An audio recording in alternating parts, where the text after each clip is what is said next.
Welcome back, everyone. This is Akanar here with more Expedition 33. This is Episode 3, and in Episode 2, we made our way through the Spring Meadows, and we met our first Nevron, I guess. Jar? We're still deciding whether or not Jar is friendly, but we brought Jar some light, and I guess we're going to be doing that with some other Nevrons, although supposedly they're killing us all off, so I don't know exactly what's going on yet. But we did also take on our first boss. We managed to defeat Evik. We got the victory, and it was a ton of fun. I am really enjoying the, starting to enjoy the combat. And also, after episode 2, if you didn't catch it already, I did do a special little bonus video. I guess we'll call it episode 2.5, if you will.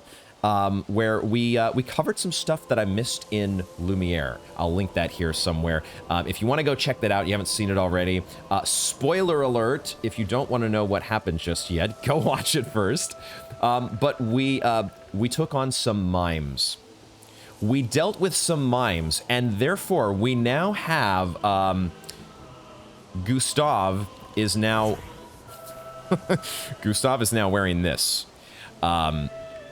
He is armed now with the power of the baguette. None may stand in our way. The paintress will cower before the power of the baguette. Yeah. So this is where we're at, and we're gonna move right along from there. And I guess no. Okay. The first thing we got to do. There's an item over here apparently that I somehow missed. We're here back in the boss room because I've been, I went and dealt with a mime and then warped back here to this expedition flag, which I think is our foremost save point. I forgot we've got some attribute and skill upgrades to do. So we're going to be doing those here in a moment. I do think another thing, as I've been starting to get more familiar with the combat system, I think I have figured out Luminas finally. And also, there's been a recent patch that I think has helped me a little bit as well understand Luminas. But regardless, I want to go to the expedition basics. We did learn in the process of taking on... Oh, wait a second. There's a bunch of stuff that's been added here. Did they add even more stuff with the... Oh, this might be stuff that's been added on this file. I have not checked the expedition basics on this file, because as I explained in the bonus video, I am a fan of doing fresh save files to kind of replay the content that I've already played. And that's where I was doing some of my reading here, but they've added a whole bunch of stuff about chroma elixirs and elemental affinities here that I had not read yet. Maybe some of these were here before, but I think like Pictos and Lumina were not. But anyway, I wanted to talk about the break bar. This is the thing that I didn't understand yet. This is how we stunned the boss. There's a break bar. It's not a spell bar.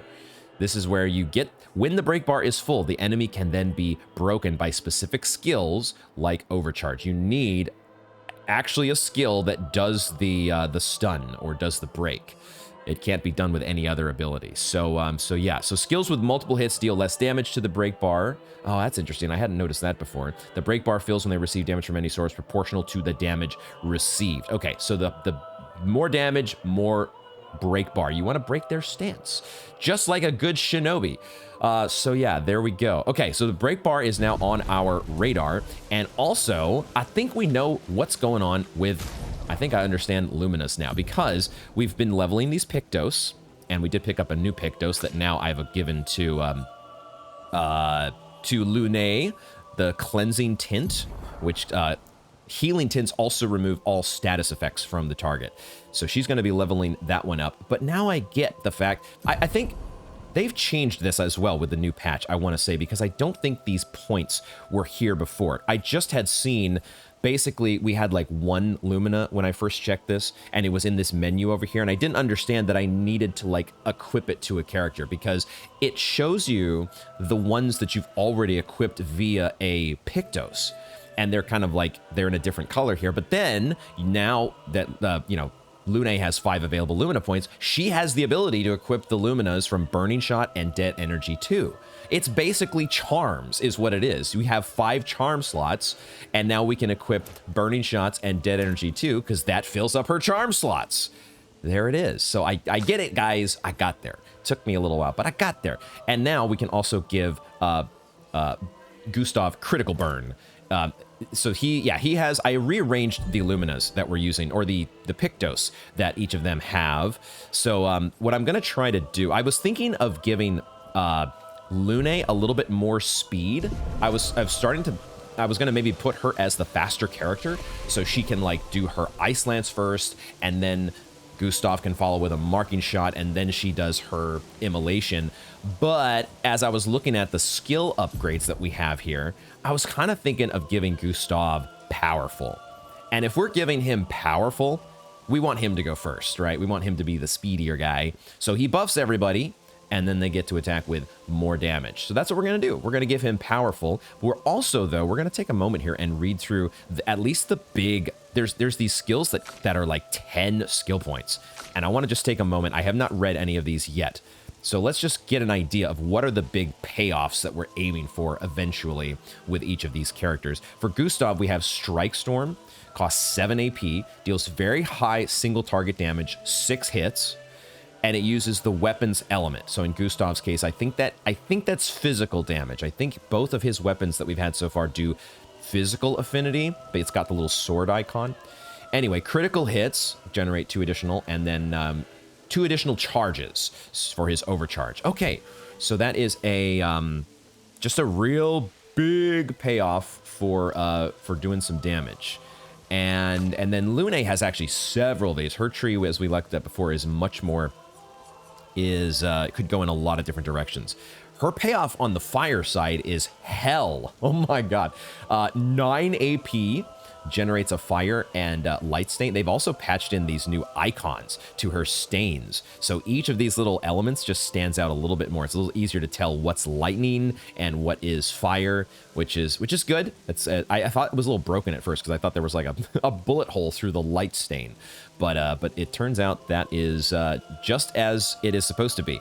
Hell deals very high fire damage that applies 5 burn per hit to all enemies. It hits everybody with very high fire damage and applies burn.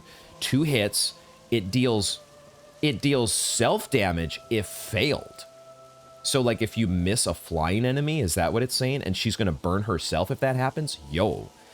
And then you can consume 3 different, an ice, a grass, and a lightning stain to get greatly increased damage. Dude, that is just bonkers damage is what it sounds like. Okay, so that's the big fire payoff. Down here, we've got Elemental Genesis. Deals extreme damage to all enemies. 8 hits worth. Costs 4 AP. How much was Hell? Hell cost 9. But this one does not generate any stains. But it can only be cast when you have one of each element. So you have to have, your 4 stains have to be completely diversified. Okay, Elemental Genesis. And then over on the grass side, Terraquake. Deals low earth damage and break damage to all enemies every turn. Also increases all break damage received by 50%. Oh, it's like a debuff going forward to make it easier to stun them. It lasts for 3 turns. Okay, so it continues on after. Oh, that's really interesting. And it consumes lightning stains, 2 of them, to increase the duration to 5 turns. Okay, so those are definitely some different directions to think about. It does look like maybe any build would have a little bit easier time of getting to this Elemental Genesis, whereas if you are going toward Hell, it's going to be, I don't know, maybe it's just as tricky to get to any of these big payoffs just because they cost a lot of points, regardless of the direction that they are in the tree. Maybe actually Elemental Genesis, you gotta buy. Well, you could get here through this path that goes through these abilities that only cost 4 skill points. Anyway, there's going to be some strategizing on how exactly to build out these trees, but I think we're sticking with the direction of trying to get to this Hell payoff at some point. I like the idea of the big fire and also maybe supported by lightning spellcaster, pyromancer. So. Does that mean that we want to take Wildfire in this case now that we've saved up for 2 skill points worth? Deals medium fire damage to all enemies. It's all enemies that it hits. and it applies burn, and it consumes 2 ice stains to do increased damage, and it generates a fire and a light. I think we want that. It's only 4 AP, and it would be a great follow-up to Ice Lance, wouldn't it? Like, Ice Lance generates a light stain, which would count as this ice stain here for wildfire. So this could, you don't even have to do anything else. There's no additional setup to just hit everybody and get burn ticking across the whole party.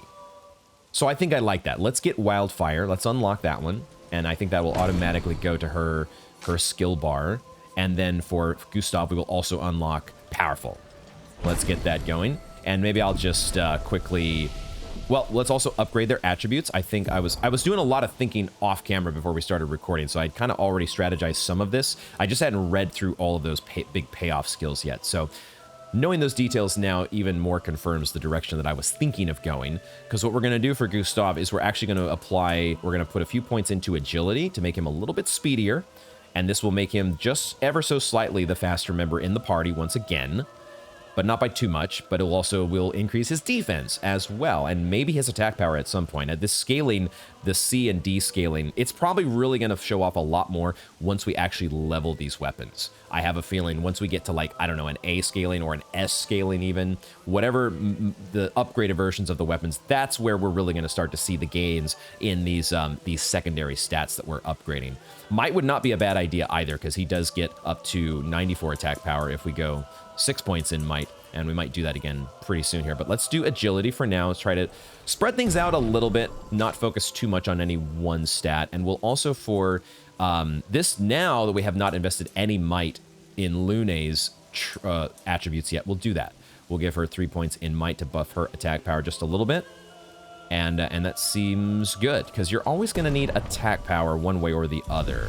And I feel like we're at a healthy-ish enough level of HP at the moment where we're starting to be able to survive even my my noobish parry skills and dodge skills. Although we against the mimes, things were starting to look a little bit better, so I'm feeling encouraged about that, about how combat is going. We'll see if we can keep that train rolling. What was this over here, though? How did I miss this? Is it that I missed it because I can't even get there? That must be it. Okay, so we are not able to get there, which means it's probably something that we have to progress forward in order to reach. I do think it was so. It was sad, but also kind of funny. This poor guy who just, you know, gets run through before the boss fight, and then afterward we're like, yeah, all right, we took down the boss, and it's like this guy's just like an afterthought. We don't even pay any attention to him. Poor what was his name? Leo? I think Leo was his name. Oh, what? Oh, I did not think I was gonna be able to fall down there. What the fuck? Dude. Okay, well, are we off onto a sidetrack here already, or have I already been down here? I think I've already been down here, actually, because this, I remember being this dead end where I thought there was actually an enemy. Okay, I thought there was going to be guardrails, guys. I totally thought that the game was not going to allow me to fall down there because of how there so often are guardrails. So let's get back up here and get back on track and actually go the direction that the game wants me to go. But knowing what I know now, as the little bonus episode showed, that there are things to find like back in Lumia, I had actually missed quite a few things because I had started to think to myself that the game doesn't want us to poke the corners. And in a lot of instances, it does not. We're finding a lot of these parts of these early levels, at least, are keeping us moving in a singular direction without too much deviation. But at the same time, there are still little things to find that we want to be on the lookout for. Like this. Nice. A new Pictos even. Look at that. Okay, so empowering attack. We want to go ahead then and equip that right away so it starts getting leveled. And we give it to Gustav, who has the open slot, I think. Let's just see. Now, the other thing about I had some deliberation here off camera, because the Pictos, they have their Lumina effect that you eventually get unlocked, but they also have just the base stat upgrades, right? So I was thinking a little bit about how to balance their speed and critical rate between Gustav and Lune. So let's see how this impacts things. Empowering attack gives 12 speed and 3 crit. And we did say we want Gustav to be the faster character, so that's fine. And the side effect is gain powerful for 1 turn on base attack. Will this stack with the powerful effect that he is already going to be giving us with his the skill? Let's see. Also, that Lumina costs 10 when you finally do unlock it. This is definitely something they've added, right, with this patch. They did not show before the Lumina points. So that's going to be a really powerful one, apparently, if it costs 10. So, all right. So there it is. We have powerful as well, which I kind of think... let me quickly edit these skills. All right, there we go. Readjusted the skills just a little bit to make the ordering a little more sensical in my mind. And there we go. So let's keep it moving forward. See if we can find that item. I presumably that item would be somewhere accessible from up here. Isn't it down below, though? How do we get that? How do we get that item? There is a portal here that looks like a portal to the next zone. So I feel like we definitely want to get that item before we move on, don't we? How do we get this thing? What am I missing here? There must be something that I'm overlooking. Let's go back down. What secret little... Maybe there is actually a path hidden in the trees here somewhere that I haven't found yet. Because otherwise... Or I just didn't do the jump puzzle correctly? Did I give up too soon on maneuvering around this obstacle? Because it doesn't feel like it's that far out of reach, right? It feels like maybe I should be able to just climb up. And yet it's that classic, you know, Dark Souls item that you just can't get to unless you do this. No, that doesn't seem very climbable. There is a climbable spot here, but then there's not really a path to get over to it. So, huh? Let's go back up the rope.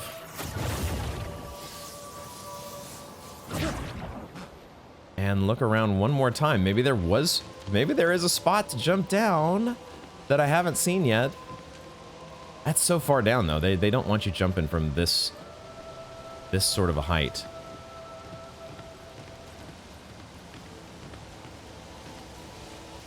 Oh, there's a rope over here? Oh, is that what I missed? Was there a freaking rope on this side? I missed a rope? Oh my god. Okay, that's what I missed, guys. So what is that?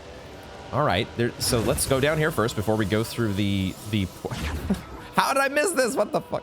Man, it's sometimes my ability to actually see things while I am playing a video game is pretty funny. There it is. That was so easy. It was so easy in retrospect. All right, we got the color of Lumina, and that's right. So we can increase our charm slots with these colors of Lumina, which we don't have to do just yet. But there's, I think, quickly going to approach. We're quickly going to get to a point where we have more Pictos and Lumina than we know what to do with. Okay, cool. Time to move forward. Let's go. Next zone. I also did see a tooltip. Cat laser brain. The tooltip that I saw as I was booting up the game here before recording is that the items, like the healing and revive items, are indeed replenishable. They come back to full when you sit at a rest point, just like your chroma flask. So don't be afraid to use them, is what it said. Good to know. I will definitely be wanting to. We already had utilized some in combat against mimes. The mime here in Spring Meadows. So yeah. We'll be working those into the combat rotation as well. Whoa. Dude, the visuals. Wait a second. We're on a map screen. Open map. There is a map. Okay. I was not expecting that, to be honest. I really didn't think they were going to give us a map. Okay, here we are. I guess we are going to Flying Waters now. We're on the continent. Find Mael and search for a path through the flying waters. Okay. Zoom out. How far does this let us zoom out? Oh boy. Okay. There might be a pretty sizable map here. Don't tell me for sure, of course. Don't tell me anything. But what the hell? So, the message said head north to the weird corals. And a door in a hut.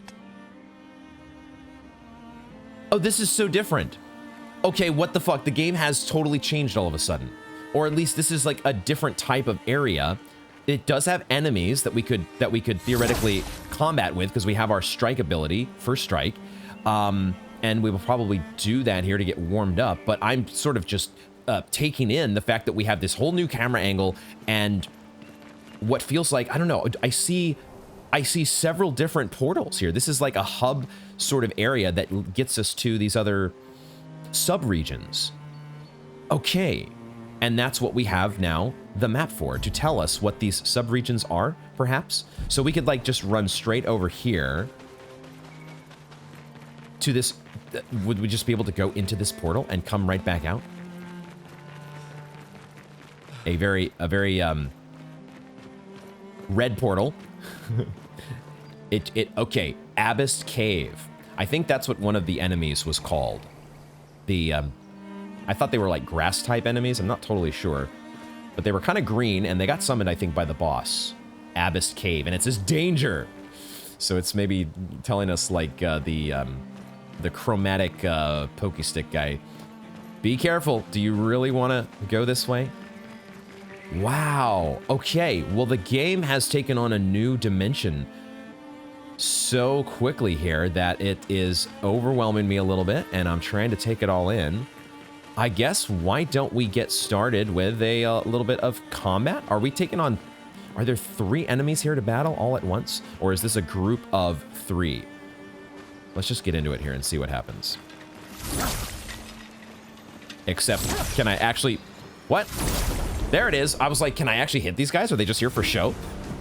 No, my aim is just terrible. That's all. And it's a group of 3. All right. So we get a first strike against these. Now we have, I think, seen all of these enemies before. We have encountered each of these. The Portier, Flying Dude. I don't remember your name, but I think this one over here is the Abyss. So, okay. So now how do we want to do things? Well, we want to use our new ability, don't we? We want to use Powerful. This is how we want to start off the battle. And right from the start, give everybody that boost and get things going. Except 1 to 3 allies. It doesn't necessarily, I think it only applies it to us as well if we get like the quick time event done correctly, probably. We'll give it to Lune, but hopefully it'll apply to us as well. We'll see how this works. Let me help. It does give it to us both. So you get 2 chances. That's why it says 1 to 3. It has 2 quick time events. And I don't know if you have to hit them perfectly or not. Maybe the perfect gives a more powerful buff. It says it's a buff that amplifies the character's damage by 25%. So, okay. I don't know if it's can be made more powerful than that. Than that 25%. But for now, we are buffed the way we wanted to, and 25% is nice. That is a sweet little damage boost. So now what do we do? Because we do have this ability that we want to set up, which is Wildfire. We want to hit everything. So we'll start with, I think, an Immolation. Although at the same time, the flying enemy is the one that you want to be focused on with your aiming attacks, correct? But I think for now we will do the Ice Lance, and we know that the Portier is weak to Ice Lance, so we will start with you and get that started. Did not really do that much damage. I did it! Whoa! Then I didn't do it. Okay. I've never seen that attack from that enemy.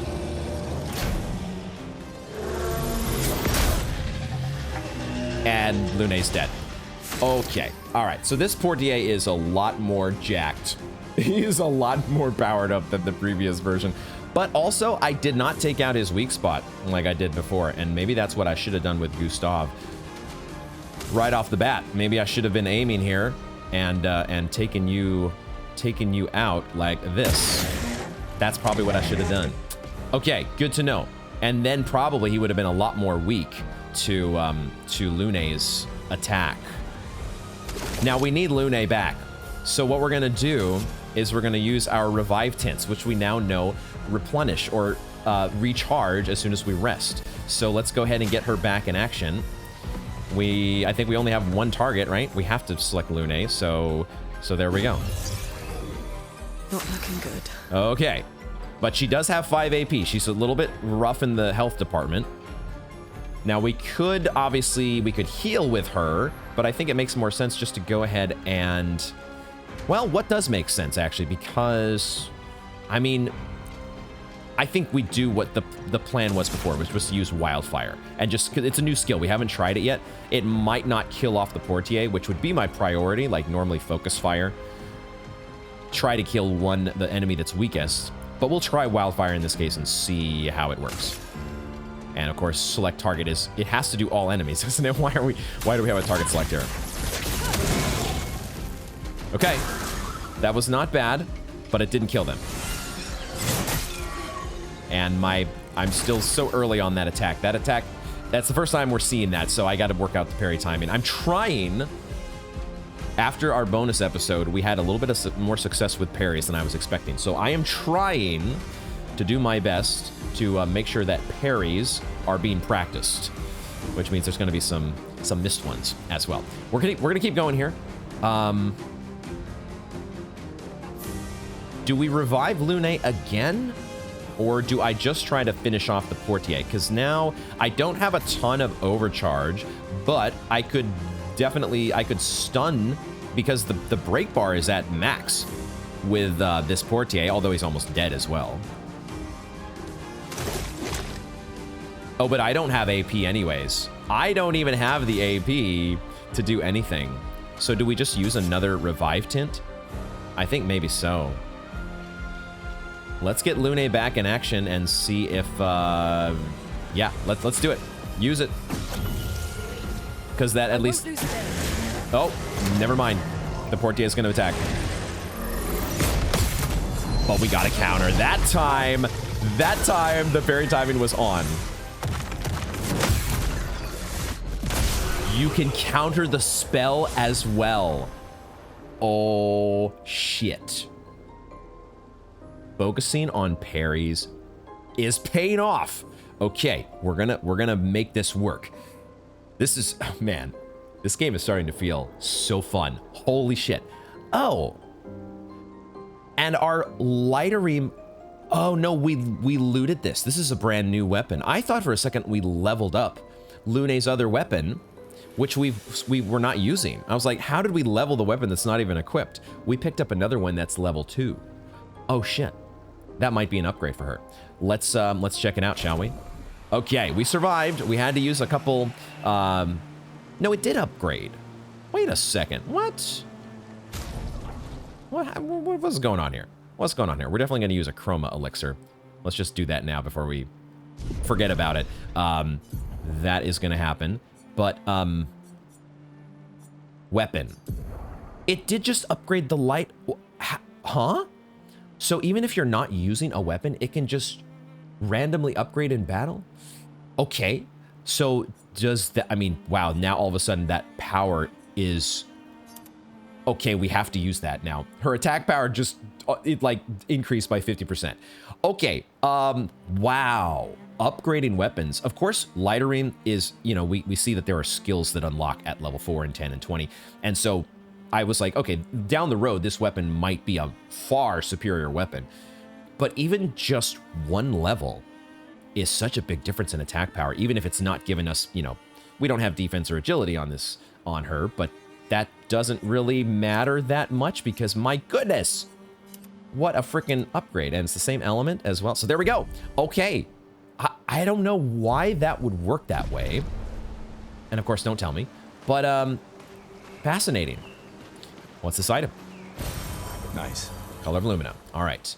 So, shit, that is wild. And it's just crazy that they've kind of given us now a totally different way to explore this world, and now you do have, you know, I don't necessarily have, you know, torrent that I'm going to be summoning here. I don't have a spectral steed to kind of like hasten my my travel around an overworld area. And it may not be this super massive overworld area in the grand scheme of things, but compared to what we've been doing so far, this feels so much more open all of a sudden. It's a really interesting change of pace. Okay, so now I am going to go into a little bit of thorough search mode here and see what we can find before we jump into a one of these new zones. We already got dissuaded from jumping into the first portal that we came across. Danger, Will Robinson, do not enter Abbott Cave. Is that what it was called? There's another group of enemies over here, which for now, maybe we will avoid. Actually, this is the thing that I was interested. I'm also interested to know more about these statues, if there is any significance behind any of them, other than you know, the fact that they're here for the scenery. Are we finding our camp? You can access the camp at any time from the continent. Oh, we can just lay down camp. We're on the continent. That's kind of the overworld area. And we can just camp wherever we're at. And that's our save point, our flag. It's been a long day. We should make camp. I'm fine. Let's keep going. We won't find Mael if we're dead. Fascinating. I'm guessing that it must act like a save point. We'll do that here in just a moment. I wanted to explore this over here. This thing caught my eye as we were in battle. I think this was being shown here, so yeah, it looked like something we could interact with. Oh. Okay. Gave ourselves a little shortcut. Cool. That was not what I was expecting at all. Cool. That seems of, you know, marginal utility. Like, we didn't have to go that far around, but cool, we got ourselves a bridge, I guess. We're saving ourselves some steps. Okay, let's try camp. I didn't realize that camp was just going to be something we can just do anytime. I thought it was going to be a specific location that we had to come back to, but I suppose that's a lot more convenient. I am liking, though, that we're starting to gain some comfort with parries. It's very exciting. The frickin' baguette.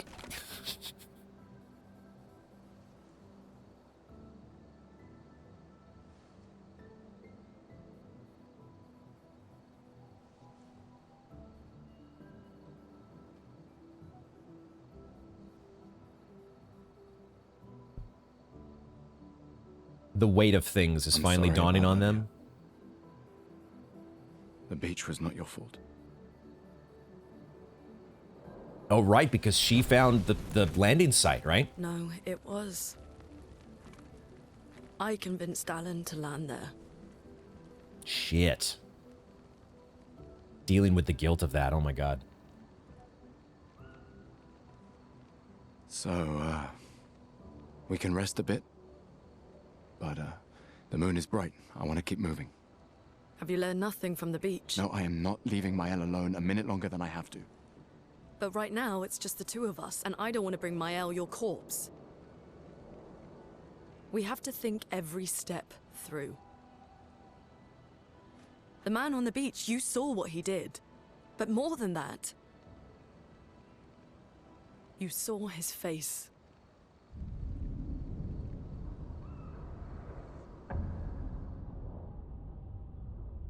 You saw his face.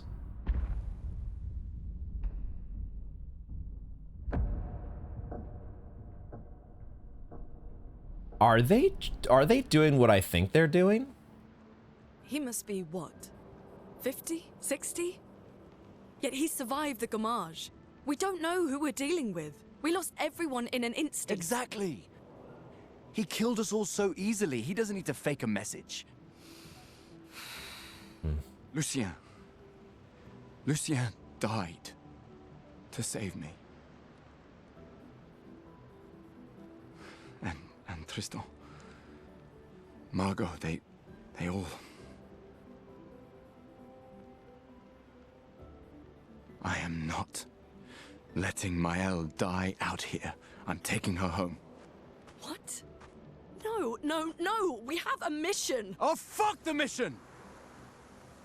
Fuck the mission, Lune! What are we gonna do, huh? Tell me. What are we gonna do? We're gonna take down the paintress, just the three of us? My gun and your sparks? I didn't take you for a coward. I'm not a coward. You swore the oath. When one falls, we continue. Yes, I know. When one falls. When one falls. Not if. When. We knew not all of us would make it. But we continue. As long as even one of us stands, our fight is not over. But I'm not afraid to fight. It's just Mael. She's... Mael swore the same oath. I know that. She chose her life. You and I... Come on, we always said the future of Lumiere is more important than any individual life, yes. Do you still believe that? Do you still believe that?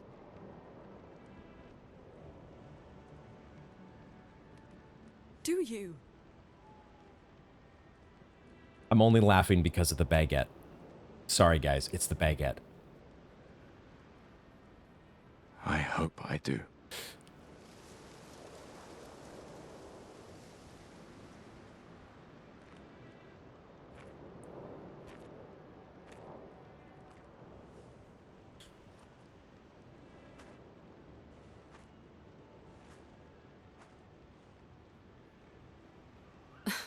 Fuck the mission. Really?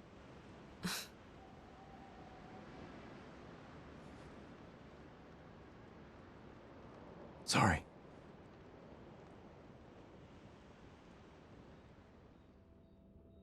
That was a great scene. Great scene. The voice acting is so good. These guys do an incredible job. And as well, the way the facial expressions are animated is just, it's great. I was just trying to hold it together there because all I could think when he was saying, what are we going to do? We're going to take on the paintress with, you know, my gun and your sparks. And I was thinking to myself the whole time, I was like, dude, you've got a baguette. Like, cue the Lord of the Rings. And my baguette. Okay. All right. We're here at camp.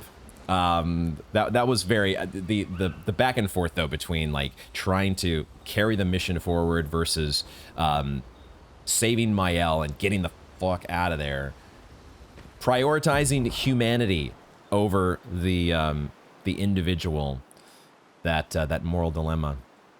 Camp. In camps, you can rest and converse with your party members. To leave the camp, interact with the bonfire. Okay. Have we automatically rested? If I go to the... No, we have not automatically rested because we still haven't used our chroma elixir. So that's good. So we're not automatically respawning enemies by using the camp here, but we do have a flag, which has a 33, which we could use to rest if we wanted. We don't have, I don't think, any incentive to do that yet. We can make it without resting just yet. Let's... Oh, I see... Well, I see a floating lantern as the laws of gravity continue to be ignored, but I do see a record player here, and this was something that we learned. One of the things that I missed, and I won't have on this save file, is the record that you can get from the mime back in Lumiere that I completely overlooked. Probably, I don't know, maybe it would have just been a better world altogether if I had never seen that mime at all, but yeah, we need at least one music record to use. We're on an expedition out here to try to save humanity, but you know, you gotta make sure you bring along the old school record player. There's more conversation though with Lune. Let's go ahead and do that. The main continent. Hard to believe we're finally here. Yeah. Good night, Gustav. And that's all she wrote. Okay. The main continent. Yeah. Good night. We already had the big you know, the big the big conversation that we just had, and that there's no more to say.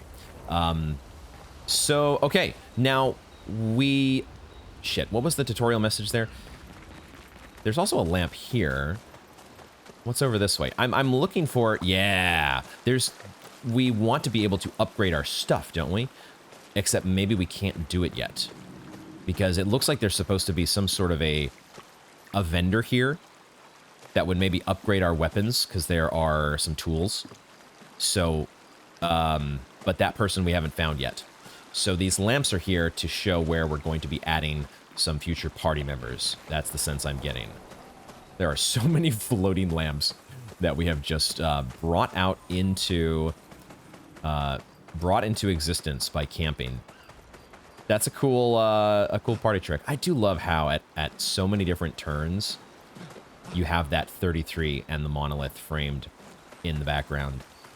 It's such a great aspect to the game. So really there is nothing to find here in camp just yet. That looks like another portal. Can we get there? No, this is the end. It just kind of looks like a portal, and maybe the birds are flying into it. But I don't think we can actually use it. Okay. Okay, so no upgrading weapons just yet for us. Which means there ain't anything for us to do here, right? So it's time for us to get back. I don't think we want to rest, so let's get back out into... I see there are some options here at the campfire. We could go to sleep, which I think is what they said gets us back to the continent. We could remember the current objective, or we could write in the journal of Gustav's apprentices. Let's remember the current objective first, which is just find Mael and search for a path through the flying waters. Okay, so that's what we know already. Let's write in the journal. Write in the journal and see what Gustav... He finds a spot where he can be alone. Okay. He spends some time writing in his journal. He writes about how dangerous the Nevrons are, but how beautiful the continent is. He hopes that one day his apprentices will read everything he wrote. For those who come after. There you go. All right. Gustav has journaled. It'd be interesting to see if that... What effect, if any, that has, other than just a little extra fun thing to do. But I think we're ready to go to sleep. Because there is... Yeah. Nothing else to be done right now. Camp isn't a super exciting place just yet. We just know that it is there now. So good. Now, did that... Because we did not rest... Ah, never mind. Never mind. Maybe we did rest. It does. Okay. So as soon as you exit camp, your elixirs and everything are recharged, as well as the enemies that you fought are now brought back onto the map. Now, in this case, that's fine because those enemies aren't really blocking anything. So it's no big deal. Checking our map, though. Checking the map. I think the place that we're trying to head is right in front of us. So yeah, this is a part of a game where I would normally, and maybe we will do this, we'll take just a little bit of time to explore around the other places on the map that are not our main objective and just see, why are there just bubbles? I guess this is the aesthetic of the place we're going, which is called Flying Waters. So there's just, you know, just like the other laws of gravity are being ignored. The other laws. The law of gravity is just being ignored. It is taken, you know, full liberties are taken when applying selectively the law of gravity. I see there is an item over there, but can I get to it? And will I have to fight through some enemies to do so? There is actually a barrier here, apparently. I can't go through these trees. Is that the case? There's also an item here. Okay, so it does pay to explore. This will be useful.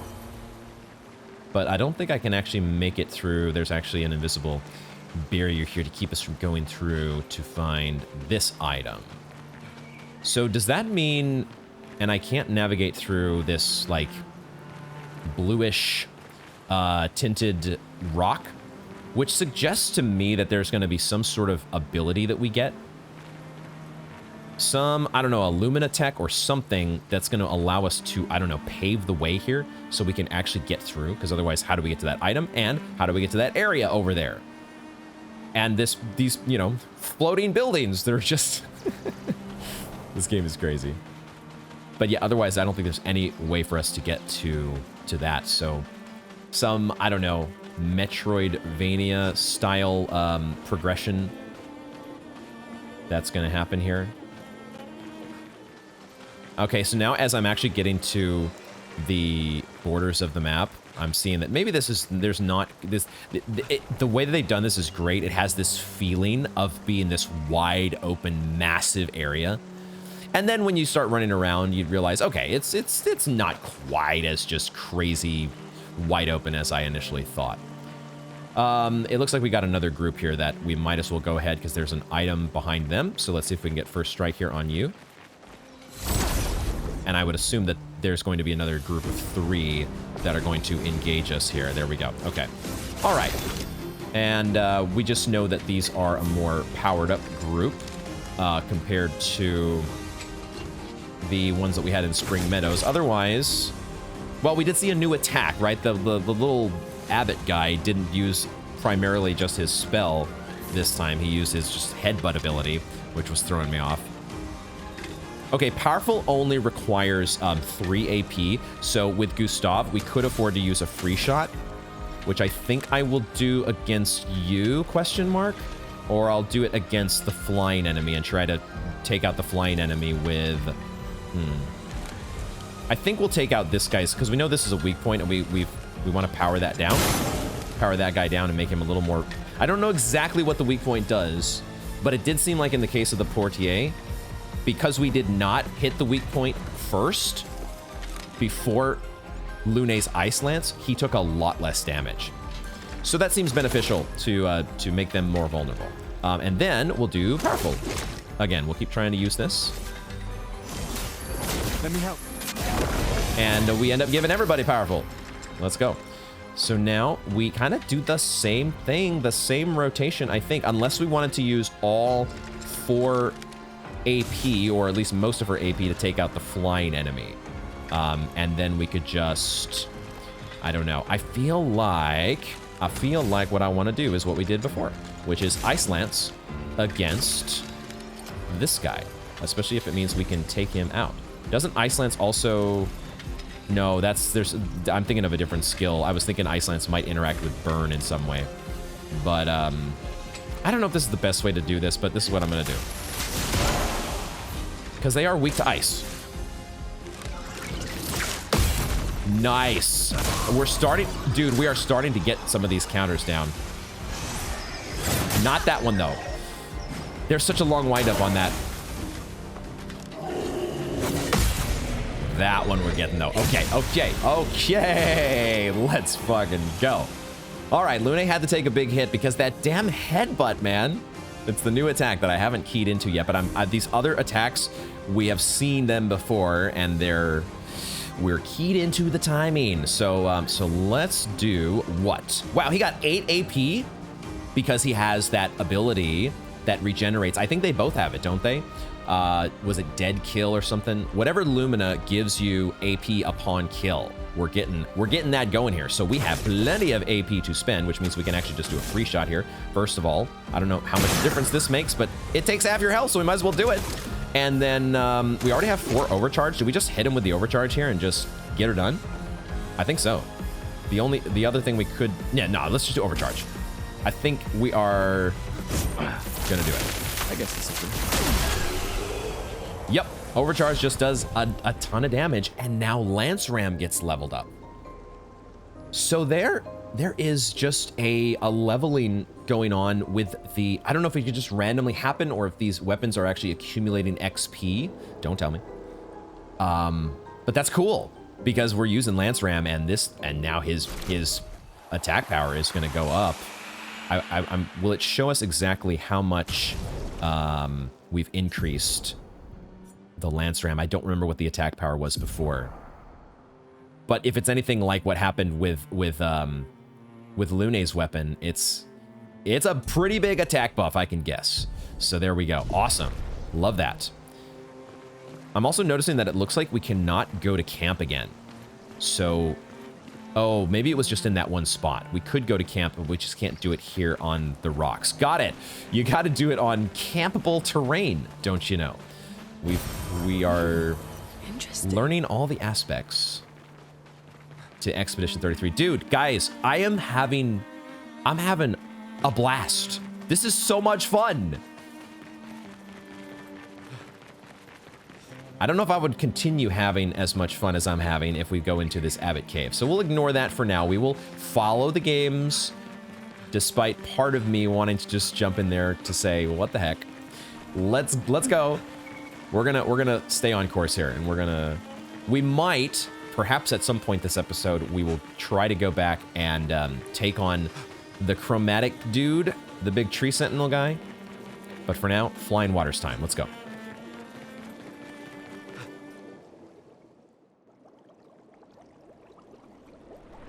Flying Waters. Okay. I guess this is how you do, I've never played Subnautica, so I don't know what Subnautica's like, but I suppose if you wanted to work Subnautica, an underwater environment, into this kind of a game, this is how you would do it. You would just say, okay, gravity doesn't apply, and we're just gonna call the level Flying Waters. Dude, this looks incredible. Look at this. This is just a giant whale flying up in the sky. Or are we really in the ocean? Who the fuck knows? It's Flying Waters. What the fuck? There's also a person floating out here. Is this actually somebody? I think it might be. I think we might be in for an interaction here. Don't worry, we've got our baguette. Everything will be fine. A little squid. Watch out, careful. Don't touch the squid. You don't know. It might look harmless now. 68. Elodie's expedition. You know the commanders of every expedition. Expedition History buff. 68. Their boat was blown into the air by a storm. Lumiere lost sight of it, but assumed they crashed on the continent. Oh, wow. And they survived. The storm, at least. All right, let's keep moving. We found the weird corals. Mael must be close by. Oh, of course. Duh, the weird corals. I totally forgot about that. Shit, man. That's crazy. This was just their ship that just got thrown up in the air, and it's just been here ever since. Fuck. This game is wild, man. Absolutely just far out, dude. Oh, and there's like another kind of like smaller whale here. You see the barnacles? Except it's looking a little not so alive. Because there's an anchor that's fallen through it. What the fuck, dude? Oh my god. This is so... I love the visuals here in this zone. It's so calming. At least so far. That will help. New Pictos. SOS Shell. All right, so now we finally have... Now we have a decision. Because we finally have more Pictos than we have Pictos slots. So, so let's take a look at that here and see what we want to do. What does Pictos, or what does the new Pictos do? SOS Shell. Oh. I'm also noticing now these have levels. So this one is a level 3, which I would assume makes it more powerful. It gives you defense and speed. 13 defense? What's the highest defense we had? We had 1, the cleansing tint, that gives 6 defense. Yeah, this gives, it looks like it just gives way more stats than a level 1. Than a level 1 spell. I presume we give this to Gustav, probably. Because she already does have the healing tint, which gives her some defense. So giving him some defense might be a good idea. But then what do we replace? That's the question. We want to have this empowering attack leveling up still. Yeah, this is where the overthinking and the fun decision points are going to come in here, because now you have to think, if I take away dead energy or burning shots, do I just want to swap that over and equip it as a Lumina instead? Or do I still want to have critical burn available? So many decisions, so many choices to make. I actually just forgot to read, though, the actual Lumina on the SOS Shell. I guess we should take that into account. It says apply Shell when falling below 50% health. I don't know exactly what Shell is, but I can only imagine... Well, maybe it tells us, actually. I wonder if Shell is one of these effects that we actually have the ability in our Expedition Basics. There's actually a full expedition status? No, it's status effects. Maybe it shows under here somewhere. These are status effects, but I don't see... Maybe it's buffs and debuffs. There it is. Shell reduces the damage received by the character by 20%. Okay, it's only a 20% damage reduction. Only. I mean, that's good. I was thinking it would be a lot more than that for some reason. So that's a fine effect, and we do want to get that leveled up. Like, that's the one thing we do want to be, one way or the other, adding a Lumina to the Lumina collection. So in this case, I don't think we're getting like a ton of use out of this burn on free aim. So that feels okay for us to replace. The stat difference between this and SOS Shell is pretty... We would be swapping 2% crit rate for 13 defense. Let's see how that feels. Our crit rate is pretty high already, I think. So, and we don't lose hardly any speed, so that feels fine. And then we'll be leveling that up. So cool, and we'll get to see how that SOS Shell feels when Gustav actually starts taking some hits here. Lune is the one who is in need of some healing at the moment, though. So it could be, you know, we might think about giving that to her, but I think we'll focus on healing her once we get the chance to jump back into battle, I guess.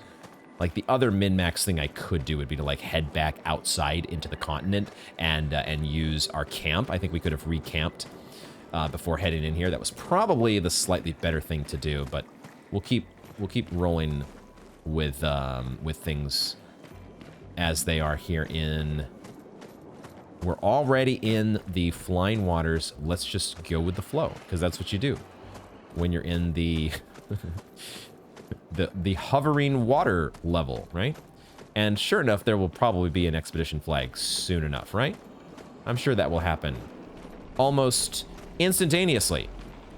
This does not look like an expedition flag, but I'm also not totally sure if it's an enemy.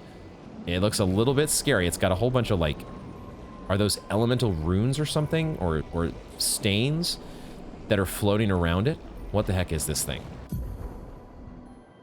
A paint cage. Paint cages contain rare loot. To unlock the cage, find its 3 locks and shoot them. Okay. Find its 3 locks and shoot them. Huh. So a paint cage. A paint cage. What would one of the paint cage locks look like? Would this be one of them? That sure looks like it, right? It's got the same... I mean, it's the most visible... All of a sudden, I looked around. I'm like, where would there be locks? Oh, there's one hiding here behind this tail, isn't it? Because... There we go. And we get to do the free aim outside of battle, which is something I forgot about. This has got to be one of them, right? Sure enough. Okay. 1 down. A paint cage. Oh, is there one just right over here? I think there's one just right here hiding. It's not even hidden that much. I just need to be... Now my brain is attuned to looking for the locks on the paint cage. So, and we didn't have to... I was thinking maybe we might have to, like, search the level for them. They might be spread out quite a bit, but now it seems like they're just right here in the immediate vicinity. So we'll take a closer look, because maybe there was one stashed over here. No. Paint cages. Okay. Presumably related to the paintress in some way. What does that say? Like, we still don't know, like, the theory that, was it Sophie or Gustav? I don't remember who had the theory that maybe the paintress... Oh, I see it. Maybe the paintress is not really, you know, she's a prisoner as well. She could be doing this whole... The painting the new number business may not be her decision. She might just be forced to do it. So we don't know if she's a true enemy to us or not.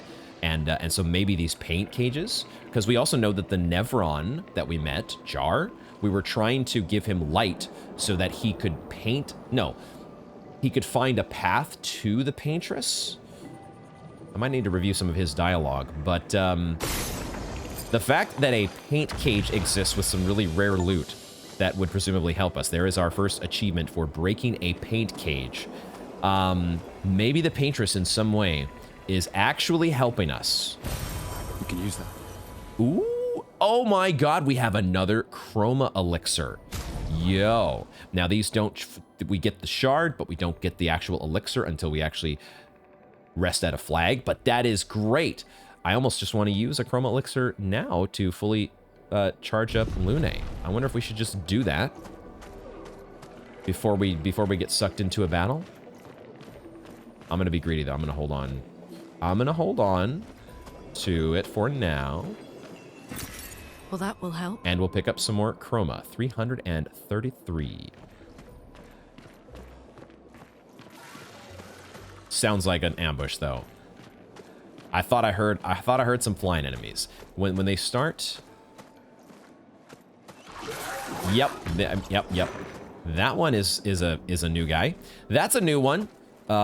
They did just give us a save though. Okay, we got a save. So this is, if something goes wrong in this battle, then I mean, maybe we should just top off anyways. Maybe we should just use the chroma elixir now. Let's use it. Let's use it. It'll be fine. Everything will be fine. Wait. Nevron. Oh. Looks like a different species. That's a Nevron? They're between us and Mael. That is a Nevron. I mean, we've got no choice, right? Unless we're supposed to run around them. We have seen that that is maybe an option. That sound that it's making. God, I don't know if it's the same. That was one of the most unnerving things about that when we first landed here and the whole party got basically slaughtered. I don't know if this is the same sound that was being made, but there was that one enemy. It must have been a different enemy, right? Because there was like a big light that was hovering over us, hiding behind that rock, and then all of a sudden Lucian gets grabbed. The sound that it was making was reminiscent. I couldn't remember where it was. Some movie that I had heard that sound in before, and I couldn't remember. I think it might have been Predator. I think that might be the clicking noise that I was hearing. And I thought maybe for a second this thing was making it, because it kind of from a distance is a little Predator-esque. All right, we're going to fight this thing and find out. This might be a terrible idea. Let's find out, though. New enemy time. This is a Nevron. The other one that we met, the jar guy, looks so different. I don't know what, like, how are they supposed to be the same creature? I don't understand that at all. So, okay, so what are we starting with here? We want to do our normal sequence, right? Which our new normal sequence, which is to do powerful. I don't necessarily see a weak spot that we would be aiming for here. Like the headshot, you know, we could try that and see. Maybe we'll just, for science. It didn't count as a weak spot. It did a reasonable amount of damage. This new music track. The music in this game, there are some tracks that are taking a little while to grow on me. There are others that are just so good. I really immediately love this one. Let's do power. Let's do powerful. It's time. Let me help. Power everyone up. And now we do Ice Lance. Being able to deal with a single target like this means we're probably not going to be aiming for Wildfire. We're just going to be doing Ice Lance and then Immolation, most likely. Let's do that. Ice. Dude, okay, all right. It's not...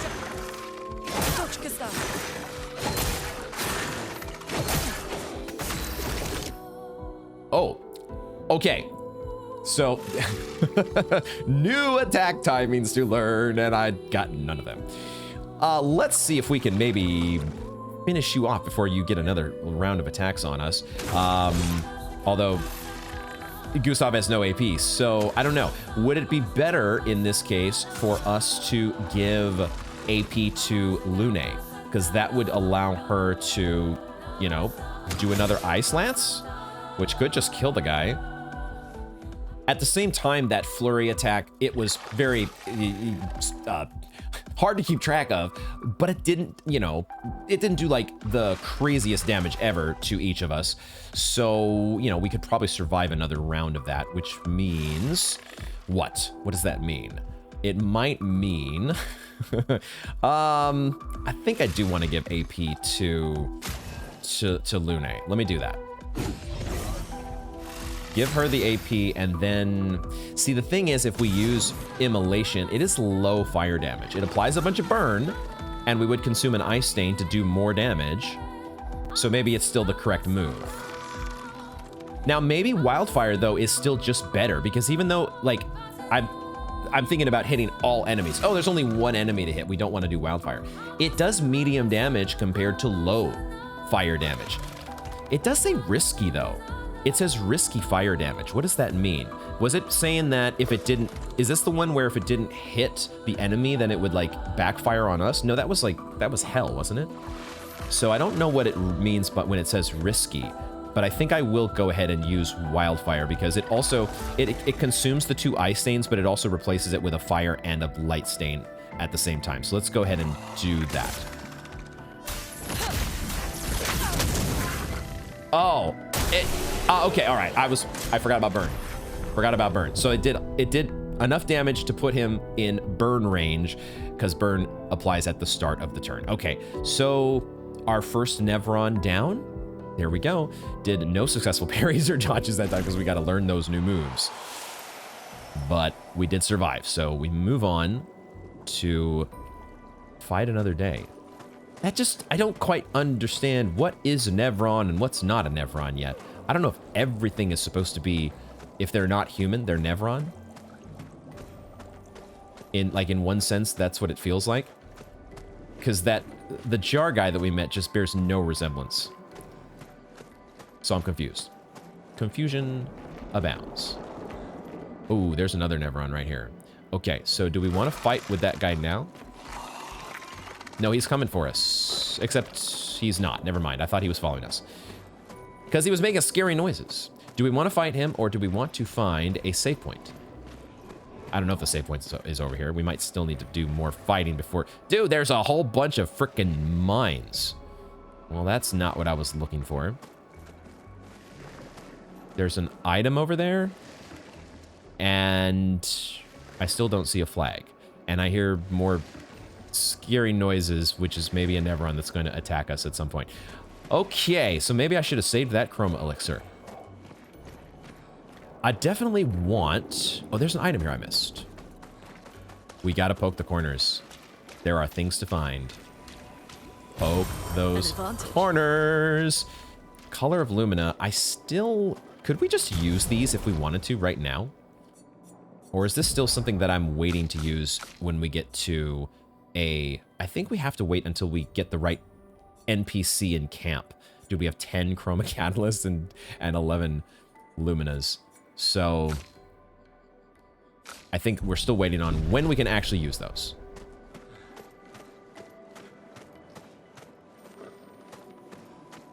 This guy right here kind of reminds me of what was the enemy in... it's sort of reminiscent of the living failures from Bloodborne. They're not the right color, but I don't know why the corals were shaped in a way that makes me think of them. I'm gonna go after this Pictos. We're gonna not Pictos. We're gonna go after the Nevron that's hiding back here, because you know that's what we're gonna do. And if it goes south, it goes south. There's 2 of them. Okay, hold on. There's 2 of them. We're going to... Yeah, we're a little bit scuffed at the moment, and I have no more Chroma Elixirs, so I'm just not sure yet. It might be a bad idea to take on 2 Nevrons. I want to get a save point. Let's go this way. We'll come back. Make note of that, because there's an item to get there. It's just that... Be careful. It's just that... Oh my god. Okay. The mines attack. So, I thought from a distance I saw a set of eyes. I'm gonna have to take another look when we get out of this battle. All right, same as before, except this time, maybe... Do we want to detonate the mines from a distance? Is this the weak point now that we're aiming for? Yes. Yes. 100% yes. Okay, that's awesome. Now, do I want to do another one of those shots, or do I want to use Powerful? I think I use Powerful here, and I let Lune do one of her shots to deal with the mine. I think there are going to be a lot of ways to, a lot of different orderings that you could do with these characters and all of their skills. So figuring that all out is going to be, it's going to be a lot of fun, dude. Now, if I do another attack, I'm going to try. Oh, they're both at the spot where they could be stunned, but they're also almost dead. So what is a regular? Okay, all right. They're pretty weak. Ultimately, these guys are not strong, so don't overthink things with the mine enemies. And we do get a level up. There we go. We just need to get to a save point now. Oh yeah, and we learnt the Lumina. Empowering Attack and Cleansing Tint have both been added. So we'll think about switching around the Luminous once we do get to our next save point. Yeah, I did see a set of eyes. Although it's sort of like a single eye. I guess it's a helmet. It's like a what do you call, like a diver's helmet? And it has like multiple, I see. So the light that comes out the side and the front, the enemy was turned a little bit and I thought those were two eyes. That's what it was. Okay, we hopefully can do just the same thing as before. This seems like a pretty solid way to deal with these guys. It just, we were able to do this without them getting a single hit off. So let's just do the same thing that we did before. And listen to this groovy banger of a tune once again.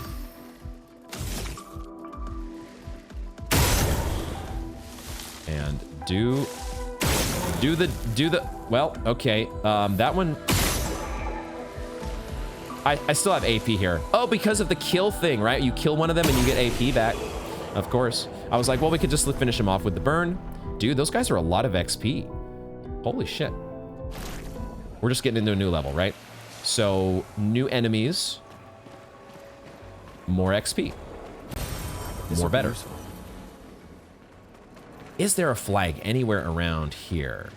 There's got to be a flag somewhere nearby, right? You know what? We have enough healing abilities. We can do this. I'm not seeing a flag, but also, okay, let's keep taking out the mine enemies because unless there's 3 of them, that might change the math a little bit if there's 3 instead of 2. But as long as there's 2 of them, oh, but there's a Nevron this time as well. So that will change things a bit. Okay, we'll do this just as before. And that, I love that it does the collateral damage to the enemy over here. But that seems like a great way to set things up. Obviously, when you're doing powerful, you are taking a turn off from doing anything else for Gustav. Like he is building up a couple charges. And that's, that's what the perfect timing is for, isn't it? That's what builds up your up to 2 charges of overcharge. Now I get it. You always get the powerful buff. It's just a matter of, that's what the quick time event does. Now, with Lune, we want to finish this guy off, but I don't know if it's more. I'm gonna do it like this because I think we can get him with. I know we can get him with. Actually, because it would be kind of nice to do some healing. It would be kind of nice to do some healing for our buddy Gustav. But also, I do want to make sure that that guy gets finished off, and he only has like 1 stack of burn. And I'm not sure that's going to happen if I just let him sit here. So we'll do it like this. We'll do this to make sure you're done. We're also going to... Oh, that gives her 5. I forgot about... I've got to remember this ability. If you kill off the enemy, you get a whole bunch of freaking AP. So now she can do whatever she wants. So what does she want to do? She could do Healing Light, and I think maybe this is where I do the Healing Light to just get our buddy topped off. Because the Nevron is going to be hitting us for some damage. Let's do that.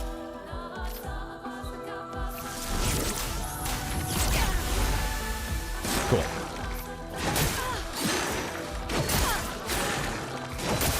Okay, I'm just way too early. I'm seeing it now. I'm seeing what the attack is.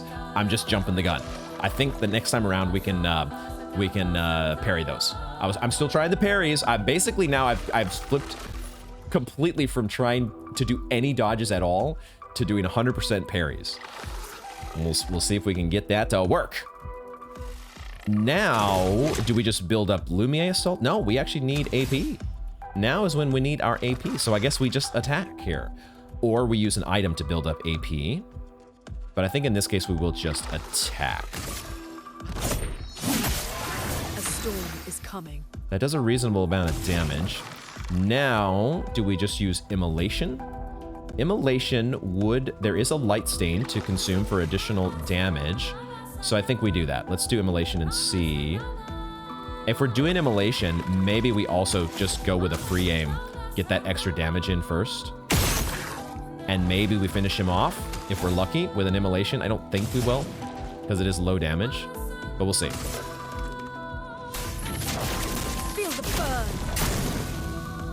Yes, yes, all right. We managed to get 2 perfects there, which meant that we did the thing. Okay, I forgot about SOS Shell, but that's already leveled up because we've been through those battles already here. Okay, so we've got some Lumina decisions to make pretty soon, potentially. My main point of contention or decision right now is, though, trying to...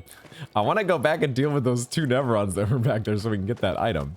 But I was just thinking maybe we would get to a save point in the interim, but it doesn't look like they're going to do that for us. So let's go back now.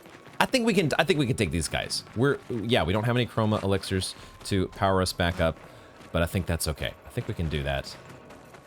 Let's take care of, and if nothing else, it'll give me more practice against this crazy flurry move, which I think it's the same exact attack each time. It's not like they're varying the attack timing. They're just doing it 3 times. So I think we can do this. Famous last words. Let's find out. It is 2 Nevrons. First time we've had that combination here. I think we're going to be using Lune, though, for, she's going to be doing some healing for herself. And in the meantime, Gustav will be doing some I guess we keep using this, this powerful, right?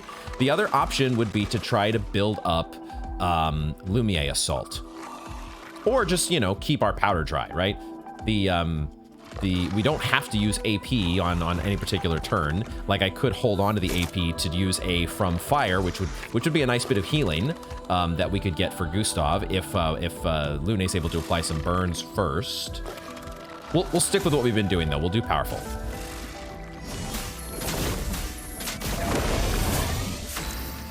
Even though this turn, the ordering here, if Lune does do a heal this turn, we're not really getting full usage out of powerful, but you know, my min-max brain is not going to be fully satisfied, I don't think, no matter what I do. So I think we're going to do healing light. It does generate a light stain, if nothing else, and I think we can use the healing for Lune. Let's do it. Still working on getting the perfect timing on both of those. Man, okay, that was different. Ready to evade. Dude, am I not able to get any of those? I thought at least on the flurry I would have... Shit, do I need to go to dodges then? Okay, we're not quite getting the timing I was hoping here, so I guess we're using a revive. We have 2 of them, so... Let's get Lune back in the battle here. What the fuck, though? Oh! I'm not... I'll do it. Finally. Okay, Jesus Christ. Hurts. They are both on, like, no health. Okay, so there's like this fast combo is a second attack now that I have no idea how to parry, and that panic you get when you're seeing something for the first time is so relevant here. We haven't done a single point of damage to them either because, you know, I've been trying to heal and all I've been doing is just getting more and more killed. These guys are fast. So it's like only one of our party members gets to do something and then they're back in they're right back on us. Maybe this is where we should flee, to be honest. I don't know. We just don't have any chroma elixirs to heal ourselves back up. Let's do our best here. If we die, we're going to go back to wherever the last save point was, which hopefully is not too far back. And maybe I'll just resort to trying to do some dodges instead of parries. Let's heal Gustav, because he does have this shell effect that even if we heal him should still be in effect, question mark? The other thing, if we do healing like this turn, then it would cost 0 AP the next turn if we're alive somehow. Because then Lune would have 2 light stains, which could be used for it. So, but then again, every time that we heal, we're not dealing damage to these guys. So this is a, you've got to be able to dodge their attacks and stay alive, ultimately. Ugh. Let's heal Gustav.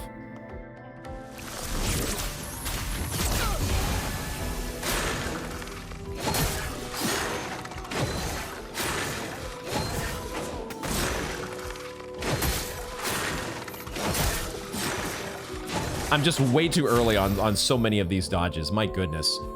They're giving this tutorial on Shell here for the first time, but we are aware of what it does. Man, Lune bit the dust again. I think I did try to do a parry instead of a dodge. But even the dodges, when I switched to dodges with Gustav, I was still going so early.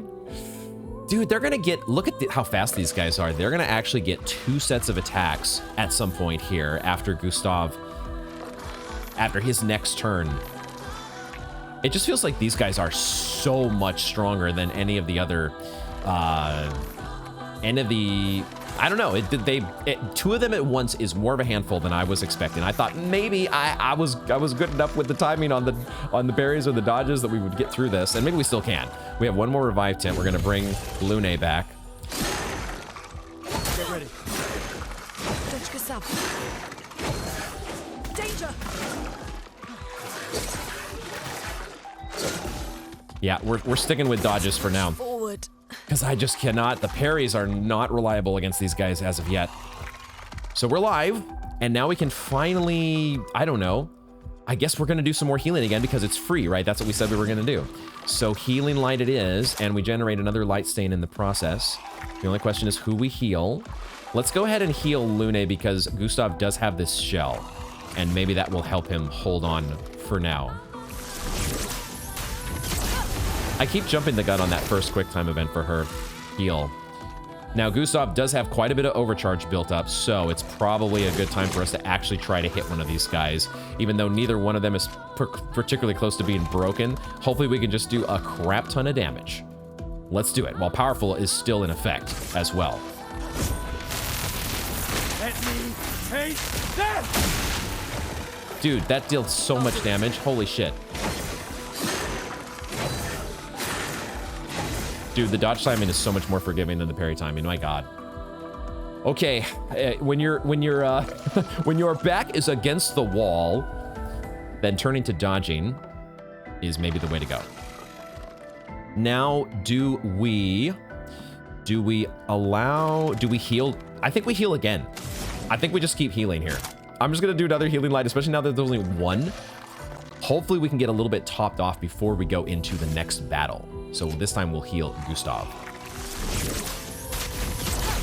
And that time I waited long enough. Okay, all right. Starting to see those attacks at least, so maybe I will be able to get parries at some point. Now in this case, we only have the 2 overcharge, so I don't know how good overcharge is going to be in this case. Maybe we still try it. But we could also do marking shot and then let Lune do immolation. Let's do that. The other thing we could do is do some free aim before this. Whittle him down a little bit. I don't know that this is going to be enough to finish him off, but we're going to try to do it this way. Because Lune should have enough for immolation, which is 2, right? And that... The marking shot did a crap ton. These guys are weak. I should not maybe have been healing as much and just focusing on killing them off, but it's okay. It's all right. It's all right. Lune actually has the... Now things have settled down enough to where Gustav is going to get another turn here. And so Gustav can do the finishing blow, right? So we can actually take the moment here we can take the opportunity to heal once again with Lune. So let's do that, and we'll top her off, right? Because she has more health available. More health available to heal.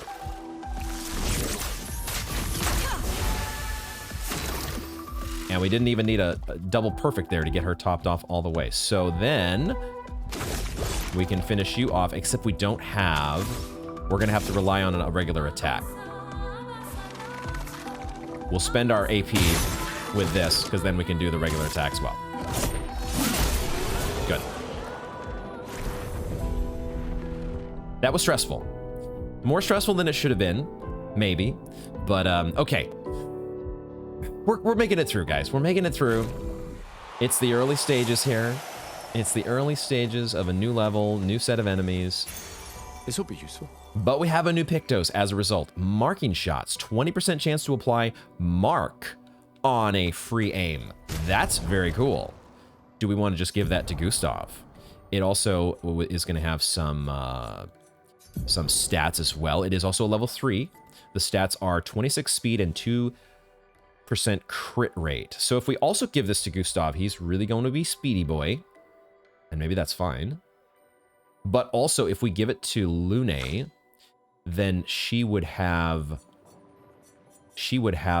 more... Well, she would have more speed, that's for sure. What if we replaced Dodger?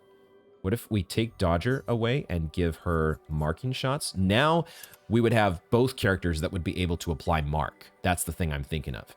Now the thing... Gustav is still speedier. So Gustav is still going to be able to cast Powerful before Lune does her thing. So that's good. There you go. Okay, so marking shots is now going to be leveled up. We're not going to think too much about Luminas just yet. We've learned several Luminas, and we can switch those around later on, but let's keep it moving.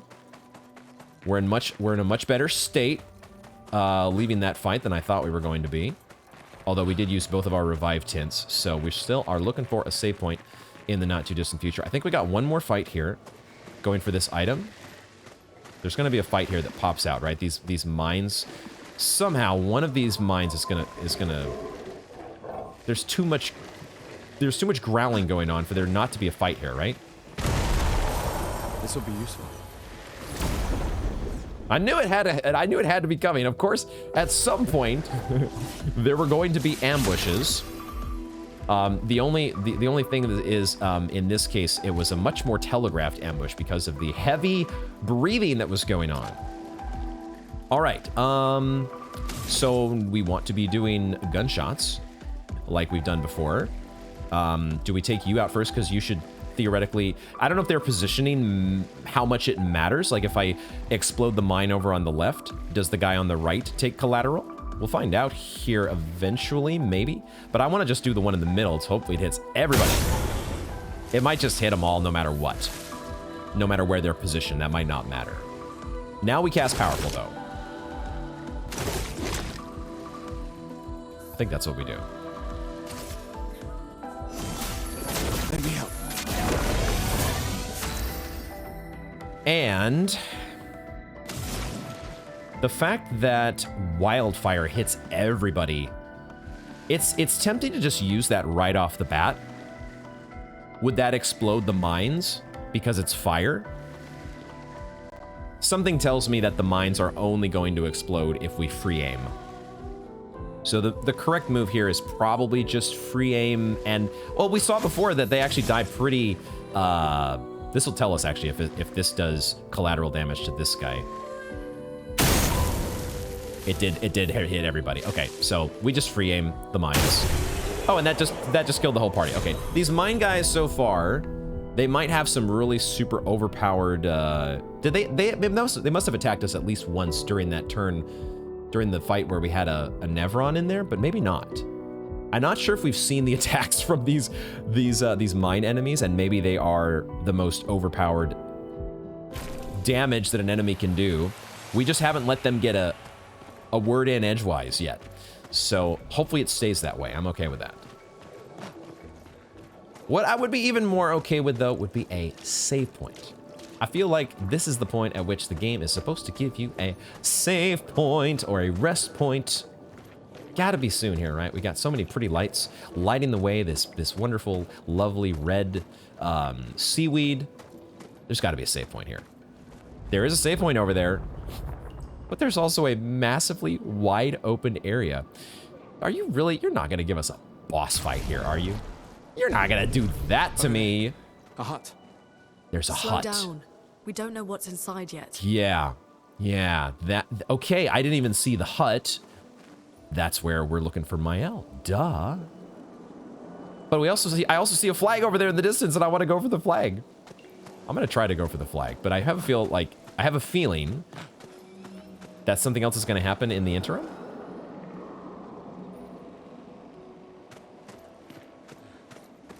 The number on the flag is 59. I think it's actually gonna let us get to the flag. Okay. Ooh, exhale. Exhale, because we are able to rest at Noko's hut. Okay, well, a little bit of a spoiler there. Save point spoiler. Are we meeting Noko? That's what it sounds like here. Before we worry about upgrades, attributes, and skills, let's go meet Noko. Question mark. There is actually a door inside of a hut.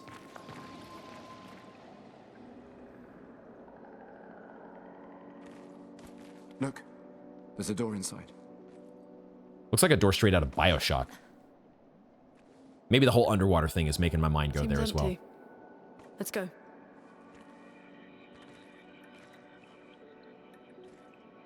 Someone lives here. How would you know that?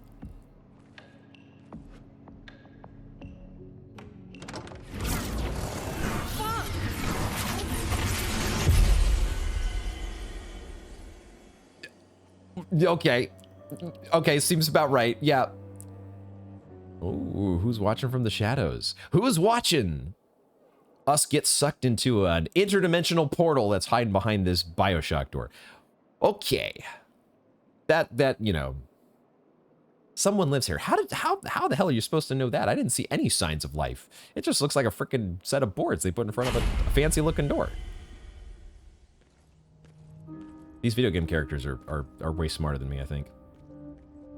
This place, oh my god. Where are we? So fancy. This is...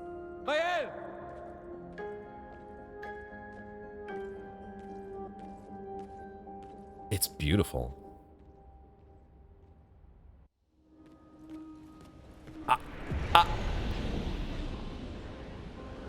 The Manor. The Manor. Oh. We've just been pulled into another area. Now, yeah.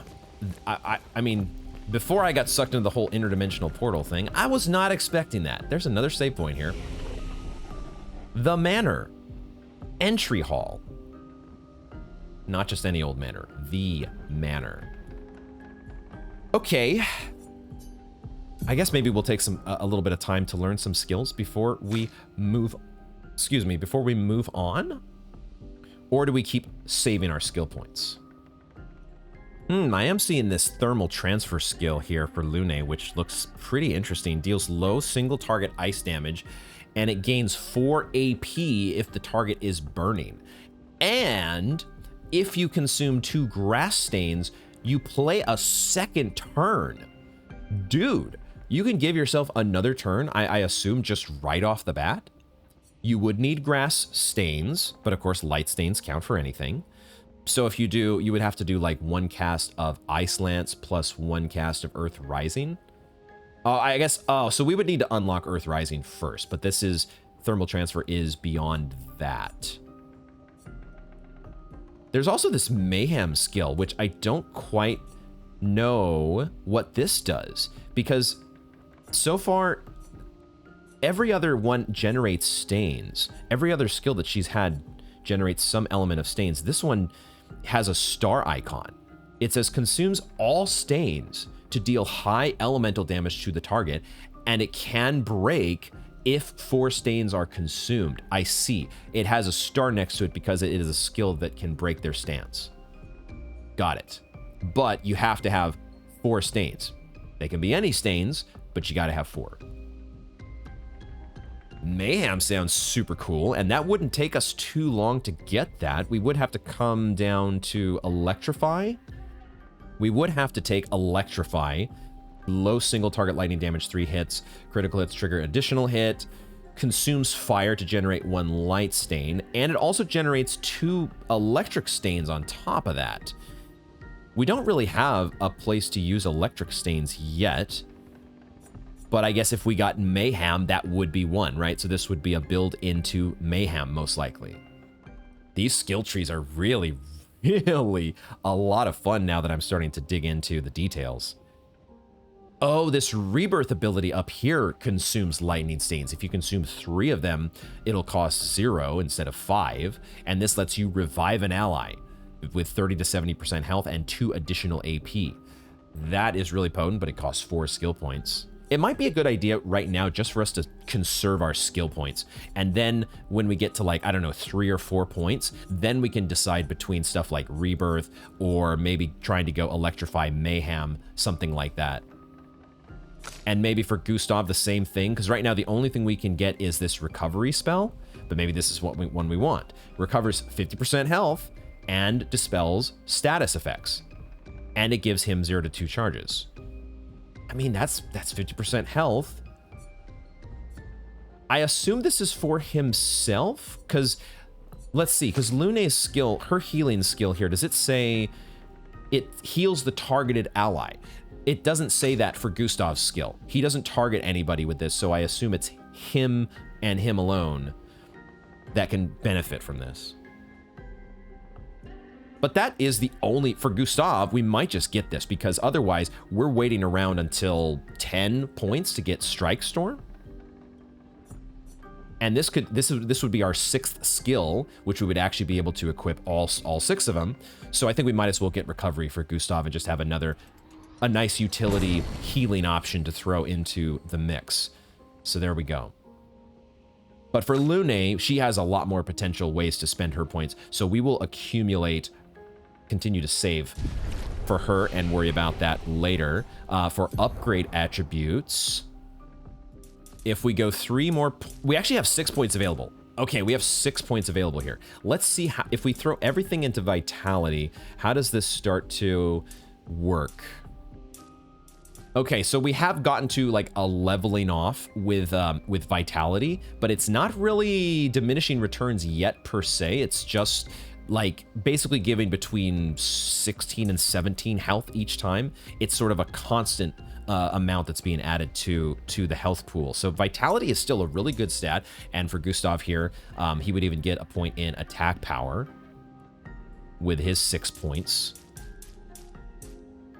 We don't have to throw all 6 points into any one stat. It's just the way that my brain likes to approach these things. Just do one chunk at a time. Attack power, that'd be a nice boost to attack power if we put everything into might. We might do this for Gustav, just do 1 point in might, because that actually does boost. It gives us 3, this particular breakpoint gives us 3 attack power. That might be a good way to go, and then put the rest in Vitality and just get him up to like a nice 400 health. Health just feels very good, especially when these spells are doing percentage-based heals. More health, more better. Feels like the way to go. What about Lune, though? If we do Lune, do we just do health for her as well? She could get all the way up to 453, but she doesn't get a boost to attack power because we are using that other weapon now, which does not scale with Vitality. So if we instead were to do something like Agility, now we would be making her the faster character. Any boost that we give to Agility is going to make her speed significantly higher than Gustav's, which is maybe fine. Although maybe we can change that by re-equipping Pictos and stuff like that.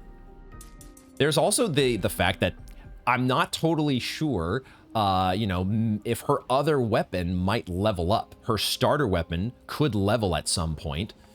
Although so far the only 2 weapons that have leveled have been the ones that we picked up out here on the expedition. So I don't know if the starter weapons can be leveled, but regardless, we know that one way or the other might is a good way to go. And so we want more might, we want more Vitality. Those feel like your real core stats. And then these others are going to be maybe a little more tailored around what weapon you have. So I think for Lune, I'm going to give her a little bit more might, get her attack power up to 109, as well as vitality up over 400. Let's get them both to 400. That feels like a nice little breakpoint. Keep them both kind of in the same ballpark, and that feels like a good way to go. All right, and now it's time to explore this manor. What is this? What is going on with this manor? There are some paintings on the wall. I wish the lighting, like, I wish I had like a way to kind of light up. Sometimes I don't know what exactly the way that the lighting effects work in this game. There are some times when you get close to certain objects where it's just way too dark. I want to look more closely at these. There's some symbols on some sort of a... This wouldn't be the monolith, would it? I feel like I do see it's really tough to see, but I think there's a 33 that's on... There's also a bunch of symbols inside of a circle that's like been inscribed, or maybe it's even on fire, that's on this whatever monolith or statue or creation that is in this painting. And is it actually a location that we can get to, or is it just here for looks? Don't even know what to make of that. I can't even quite figure out what that is. Don't really know what that is either. So I can't really tell. The paintings are... I want to be able to look at these sorts of details. This is what I love about these type of games, are figuring out if these details are relevant, and maybe they can clue us into some additional story elements. It looks like there's some doors to open, though. We got some doors to open. Okay. I do see this painting, and I recognize this as the entry to Flying Waters. So maybe that's what these other paintings are showing. They could be just depicting other areas within either the continent or the regions that you can access from the continent. This building, though, is absolutely... I mean, it's got some size to it, and there's multiple floors. What the heck's going on here? This has got to be the monolith, right? Although there's a 33 on this. Does what if, you know, every year the number changes? Does somebody have to come in and change this painting every year as well, or does it somehow, is it a magical painting that automatically updates every time? The paintress, they are paintings, aren't they? The paintress, perhaps she put these here herself? What is going on exactly? That looks like there's like a cards on the side of that building. Is this a casino of some sort? Okay, all right. I need to maybe try to open a door here. I had a feeling that was going to be locked. I have a feeling that pretty much all of these are going to be locked. Wait a second. There was a point of interaction here. This frame is empty. They're specifically making a note that this particular painting has nothing. All the others you can't interact with at all, but this one you can. Because it's empty. What? Oh, there was a door down here. Probably locked. Is there a door on this side? Yes, there is. Probably locked. So all these doors basically are locked. No getting through these doors until we do something. I keep thinking this is an interaction point, but that's just a lamp on a table. Okay, let's go down this main hall here.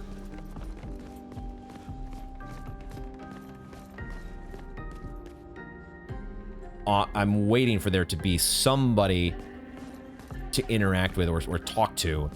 I'm just waiting for there to be some figure sitting over on a couch or something. This book we cannot pick up and read. There's a rose here. There is a singular rose, similar to what we gave Sophie not too long ago. And there is a, oh, this is one of those, like, you stoke the fire by, it's like an old school compressed air thingamajigger.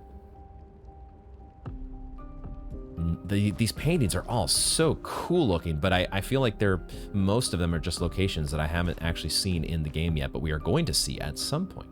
There is actually somebody in this picture. Oh, but there's also a face. So at the bottom left, you've got, I don't know, could be Gustav, but who knows who that is, but there's some person maybe wearing expeditioner's gear. They don't have the power of the baguette, that I know. That I can tell.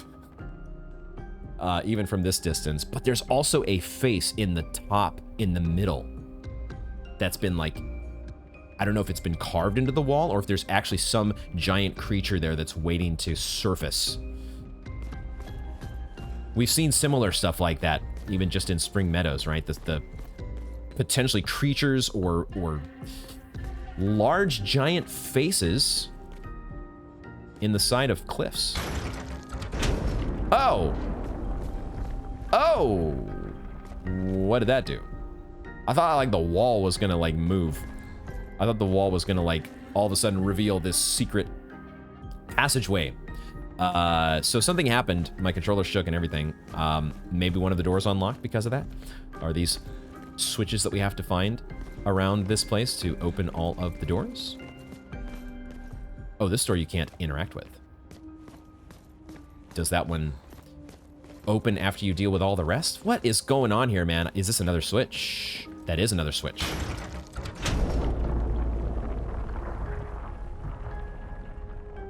Do not know what effect those switches are having.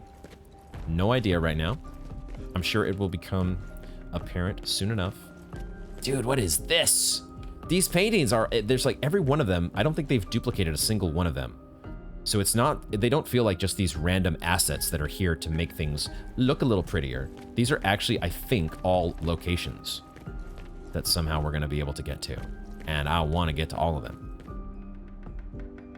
Some of them look absolutely insane. We see the number 33 in several of them, suggesting that is the monolith in the background. And then we've got a little music studio here.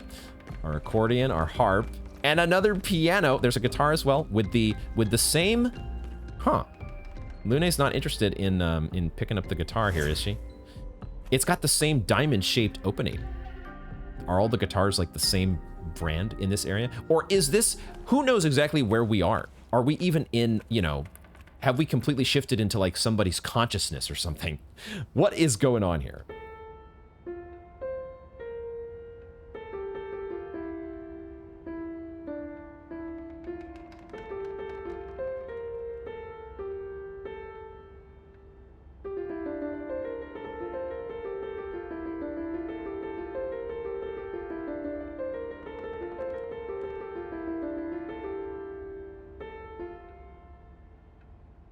I was just seeing if maybe there was like an achievement that would pop up for like pressing so many piano keys within a couple seconds. But I already did my magnum opus. There's no topping that, so there's no reason for us to try our hand anymore at the keyboard. So that is a fun little touch that they let you revisit, I guess, at multiple points throughout the game. I'm trying to see if there's any other switches that are on these pillars. It can be a little dark in some of these. Here was one that I missed. Oh, and there is, I think there is there's like this desk, or let's just switch this. Yep. Okay. Is that what happened in the other cases? I didn't see something similar happen here. I could see before that moved that there was an opening behind it.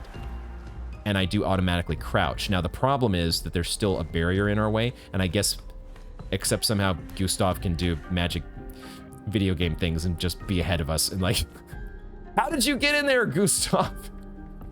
It's the power of the baguette.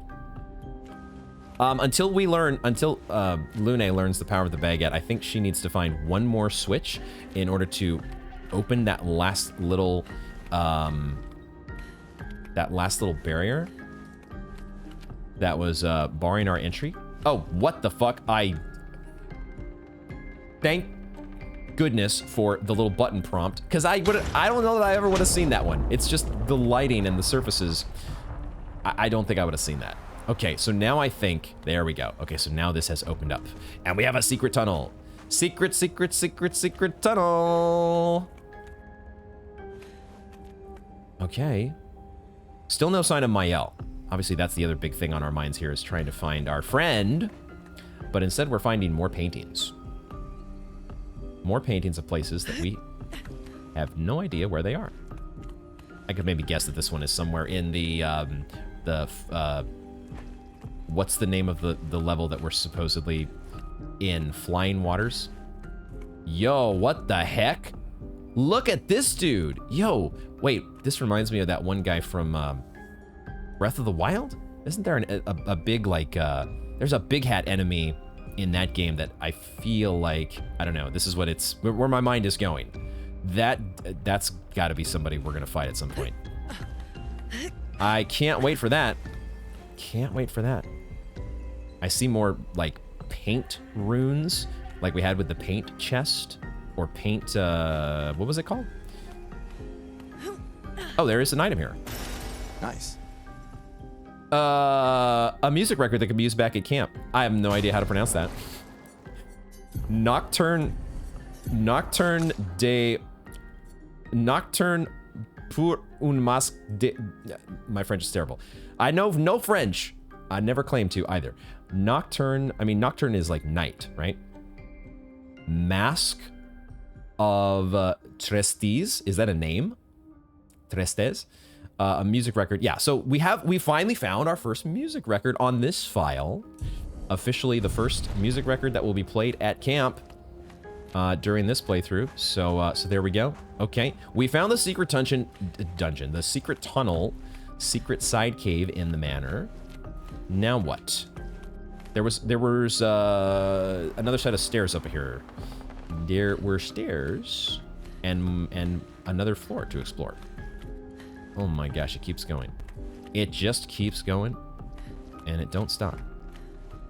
This is also such a change of pace from the other zones, right? The fact that, at least so far, maybe that'll change here momentarily, but so far, there have not been any monsters attacking us. No fights in the manor as of yet. And it's just the curveballs that we've been thrown today, discovering the continent, which was a very different feel to the normal levels, like Spring Meadows and whatnot. And now the manor. This is just, what is going on here? Are we actually gonna find Mael? So far, all these freaking doors are locked. She's gotta be somewhere. Aha! I see a light coming from a door which does appear to actually be open. I think we might have gotten our answer finally. All right, I hope, Gustav, my dude, get your baguette ready to go. Be at the ready here, because I think we might have found... That looks like Mael. I certainly hope it is, and I hope she's okay. Let me just make sure. One last check here, but this is going to be the last locked door I think that we attempt to open before we actually, hopefully, reunite with our friend.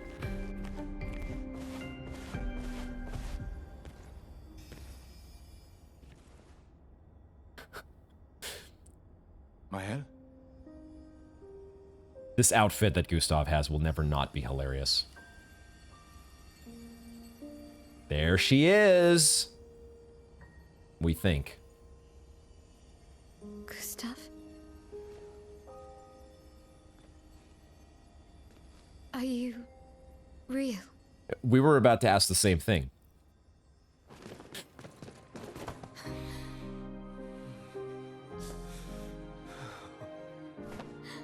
Yay! Reunited at last. Let's go.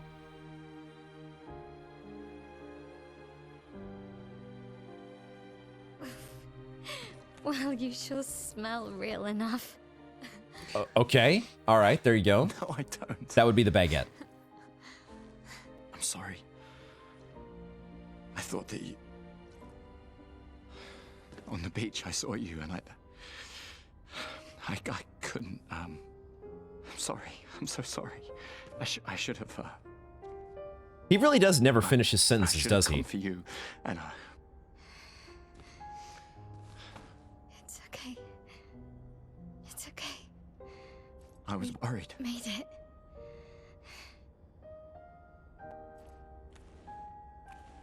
How did you end up here? I don't know. It's all a blur. I remember everyone at the beach. Then I woke up here with Oh my god. What the fuck? He's been helping me a lot. He reinforced all my pictos. That guy's been helping? I'm not sure. He doesn't really talk. Yeah, I suppose talking would be a little hard. The chroma around him.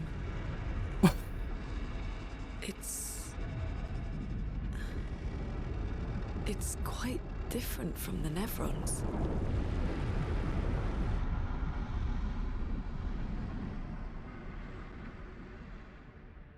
He also had those, like, that flower petal effect coming off of him, didn't he? And now we take over as Mael for the first time. That was, what the fuck? That dude was so goddamn freaky, but he's been helping us, apparently. He had, though, the same thing that happened with the Gamage, where they sure look like flower petals. Are they chroma? Are they generated by chroma? What exactly?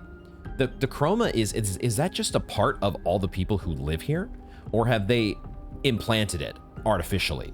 But in this case, yeah, I still don't quite understand everything that's going on with the chroma. But we have Mael at last, and she was I guess going over one of her pictos. I guess that's what was here on the desk. So okay, it is so freaking dark in this room. I presume we're not gonna be able to open this door either. Every freaking door is locked. Now, where did this guy go? Is he just goes and stays behind the locked doors? All right. How did you find me? There was a message at the indigo tree. Do you know who left it? A message? Maybe. No. I don't know. Would it have been that guy that left the message? Since he can't talk. He might has to scribble in suspect red handwriting. Is he waiting for us out here? Yep, there he is. I mean, this guy is a friend? This is so goddamn weird. I'm just gonna check over here one more time to see if anything's changed in this place. I suspect not, though. I think the only next thing for us to do is vamoose. And perhaps some of these doors will open, and this one, that's right, we can't interact with this one. Some of these doors gotta open at some point. But it feels like we gotta make some progress first. Although, will we be able to leave? Will this wonderful looking individual allow us to do so? We can just talk to him? He's called the Curator. See, this is what I thought should have been happening when we talked to Jar. Because Jar was making basically the same sort of sounds, but somehow we could understand him. I don't quite know why. Again. We just trained earlier. Apparently Mael can understand him, though. What?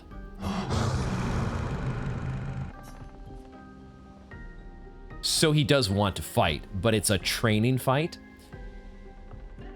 All right. But this time I have backup.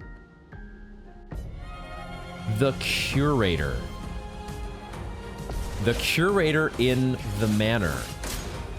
What? Okay, jump.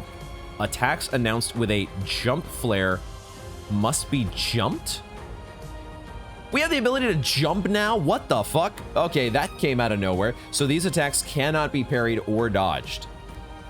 A jump flare. Is that what this cool looking effect is in the middle of the screen? That's a jump flare? Okay, I think that's what they're trying to teach us. So we just... Now is when you jump. Never mind. So the jump flare was what just flashed on the screen before, as he's winding up. I see, and now we jump.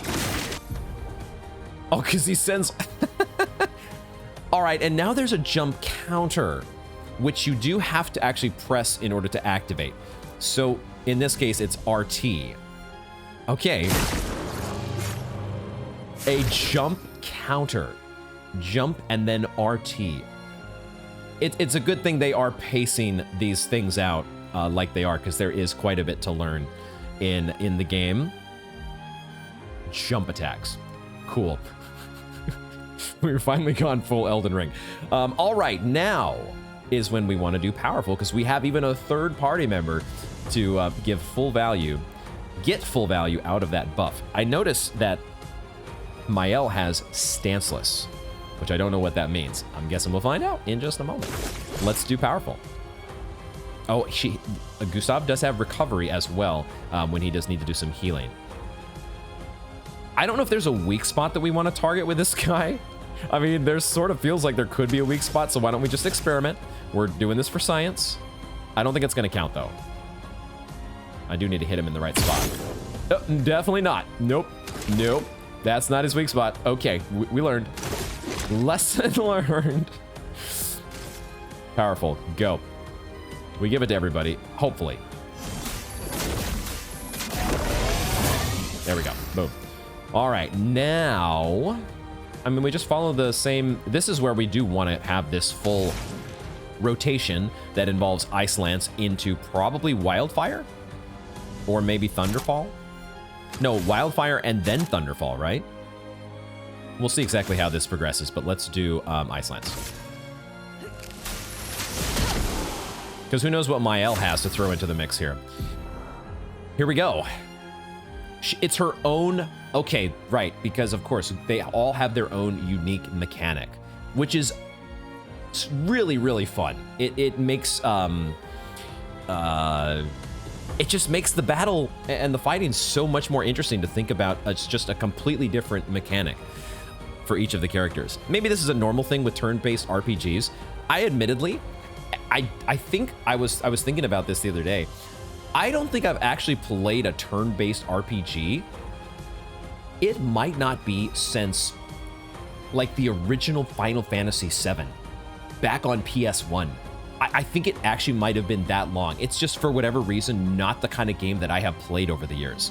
I have nothing against it per se. It's just, that's how it's played out. So maybe this is a normal thing where every character in a turn-based RPG just has a really super unique mechanic to them. Mael's stances. Her skills change her battle stance.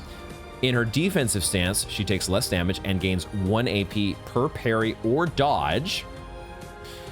Her offensive stance deals more damage, but takes increased damage. And then she has a virtuose stance, which just deals a lot more damage. Oh, well, I want that. How do I get virtuose stance? Probably it's going to be a little more difficult to get that one, I'm guessing. Switching to a new stance also provides Mael with 1 AP. Oh, you have to probably take her turn to switch stances? Maybe not. Switch between stances without interruption to maximize her skills effects. Okay, we're gonna see exactly, I guess, how this works. So her skills, she actually does have one that's called Offensive Switch. Her starting skills are Offensive Switch, Spark, and Pierce. Spark and Offensive Switch switches her to Offensive Stance. That makes sense. And it does have the icon for each of them. Spark and Pierce switch her to Defensive Stance. So they want us, this is a tutorialized sequence with her, so they want us to do the offensive switch, and that's the only one available. It only costs 1 AP, does low physical damage, and applies defenseless. Okay, so he's gonna take a lot more damage. Cool. Excellent. And now she's in an offensive stance, so she is gonna take more damage, but she'll be ready to do more damage. Okay, now he's defenseless, which increases 25%. Damage received by the character. Okay, cool. I'm guessing now we have to be ready for another jump move. Let's see what happens. Take cover. Nope. Way too late on that. See, you don't really get the timing when they give you that tutorial that just freeze frames at the exact moment that you're supposed to do things. that's not how I learned the timing. So it's going to take a couple turns here for us to actually get a jump done correctly. And poor Mael's almost dead because she was in offensive stance and she has no health. We've been buffing ourselves forever. We got to get Mael caught up to our level of vitality. Do we heal? Do I want to heal Mael? Or maybe do that with Lune? For now, I think Gustav is just going to attack just to get him some more AP. Let's do that. And then for Lune, she's only got the 1 AP, so she kind of needs to also attack, I think. Because otherwise she can't do shit. We have, yeah, we're just going to attack here. We need AP. They would have been a lot better probably if we had actually jumped and countered. We might have gotten some AP back for that. Okay. Now, Mael's hanging in there. She's okay. She's at 2 HP. While Mael is in an offensive stance, she deals more damage, but also takes more damage. At the end of the turn, Mael will revert to stanceless unless she uses a skill that switches her to a different stance or uses her base attack. She will revert to stanceless unless she uses a skill. So if you use her base attack, she'll stay in the stance that she's in, is what it sounds like. In this case, they want us to cast a skill that switches to defensive stance. I don't know that defensive stance is going to really do a lot for us here, but we'll find out soon enough. In offensive stance, Spark has additional effects. It applies more burn stacks to its target. Oh, cool. Got it. I see it now. And then Percy, I am going to quickly look up how to frickin' pronounce this. I hope that this doesn't give me any spoilers for the game here, but I want to know how to pronounce this this word. According to ChatGPT, it's per se, and it actually means a breakthrough, an opening, or an advance. Okay, there you go. In this case, we are using Spark, but we can look forward to getting into the Virtuos stance and maybe doing, well, it's a much cheaper spell to do per se when we actually are in the Virtuos stance. But for now, we're gonna do Spark and switch her over to defensive stance and, you know, hopefully get a jump off correctly this time, right? Okay, that was a cool one. I actually did jump. Okay, all right. I thought I jumped way too early. I was in my mind, I was like, oh, I jumped way too early.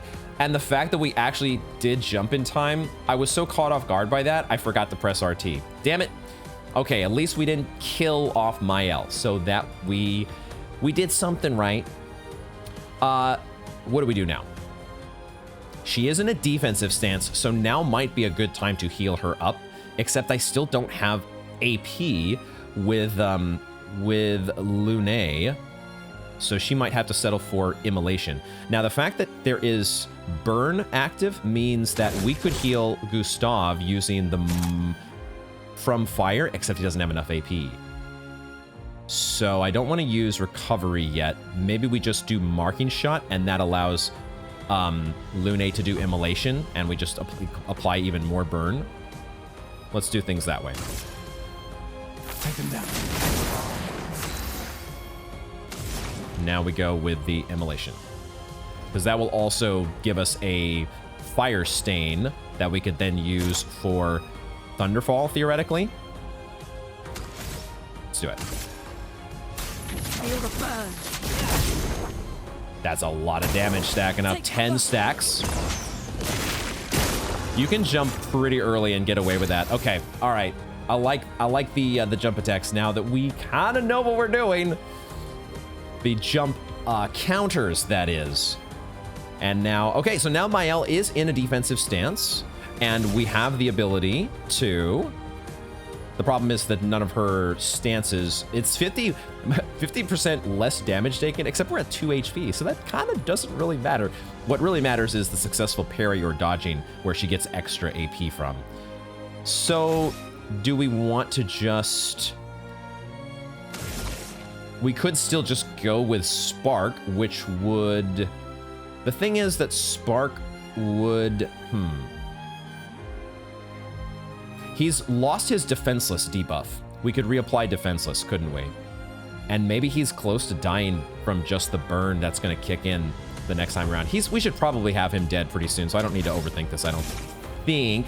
So I could just use her AP on free aims, just to do some little minor chip damage here before going with her skill, which only costs 1, the offensive switch.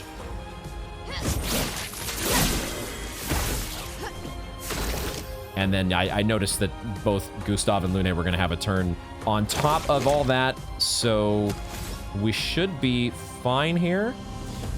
The thing is that maybe we want to give AP to Lune so she can do Thunderfall and finish things off. That might be the way to do this. So so with that, we'll just use free aim again to whittle down. Like maybe this is maybe this doesn't matter, but it's some damage, right? That we otherwise would have. These points in AP would go to waste otherwise. So we do it, and we give energy to Lune because she's coming up next. And now she has 5 to do Thunderfall. Right?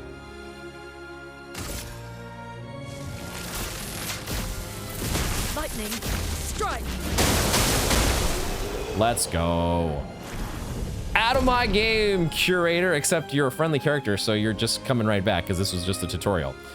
But there we go. Mael is only level 5 so far. Gustav and Lune both get up to level 8, which is awesome. And we've got some new Luminas that we've learned as well that I gotta play with at some point here. Okay, jump counter tutorial complete. That was fun, but I think we've had enough training today. You could come with us if you like. Oh? Something tells me this dude's not leaving this manor. If that's a yes, we'll see you at the camp. Oh, never mind. So he's actually going to be one of the NPCs at the camp. I should have seen that one coming. Will he actually upgrade our weapons? He's just absolutely overjoyed. It's the fact that he's able to join us at camp. I can tell he's beyond overjoyed. Okay, the curator has left. Perhaps he will join you at the camp. Perhaps. I wonder if that's what's going to happen. Okay, well, let's get leveled up. Let's go ahead and do the thing here then. Rest up as well. We don't really need to rest though, so there we go. I guess the training battle automatically rests us up. So, I don't know. Oh, we do have points available. We have 15 points available because Mael is level 5, so we get to do the same thing. Bring her up to speed. Let's frickin' go. At the same time, I think those are decisions that we are going to leave for next time, as this is where we will wrap up this installment of Expedition 33. Thank you all so much for hanging out with me through this really roller coaster ride of an episode. Man, I'm glad we've reunited with Mael, and now we get to explore stance switching. It's going to be so much fun. I cannot wait to see who else is going to get added to our party. I have a feeling there's going to be up to 4 people that you can do here because of the fact that that's what you see in like the game, the box art, right? There's 4 members of the party, and I don't know who the 4th member is going to be, but we got to be finding at least one more person here to add to our troop. We found the Manor, which is just, what the fuck is this place? I want to know so much more about all these paintings, but maybe that'll be as we complete areas. Perhaps some of these doors will open. So much still to learn, so many Lumina and leveling decisions to figure out, and of course we will start off next time continuing through the Flying Waters. This game is, I cannot say it, I feel like I'm going to end up being a broken record saying this, but this game is so much fun. Goddamn, the combat, I am really, really getting into it. It is a blast. And man, especially when you've got the power of the baguette backing you. The power of the baguette at your back. Thank you all very much for joining me, and I hope to see you in the next one.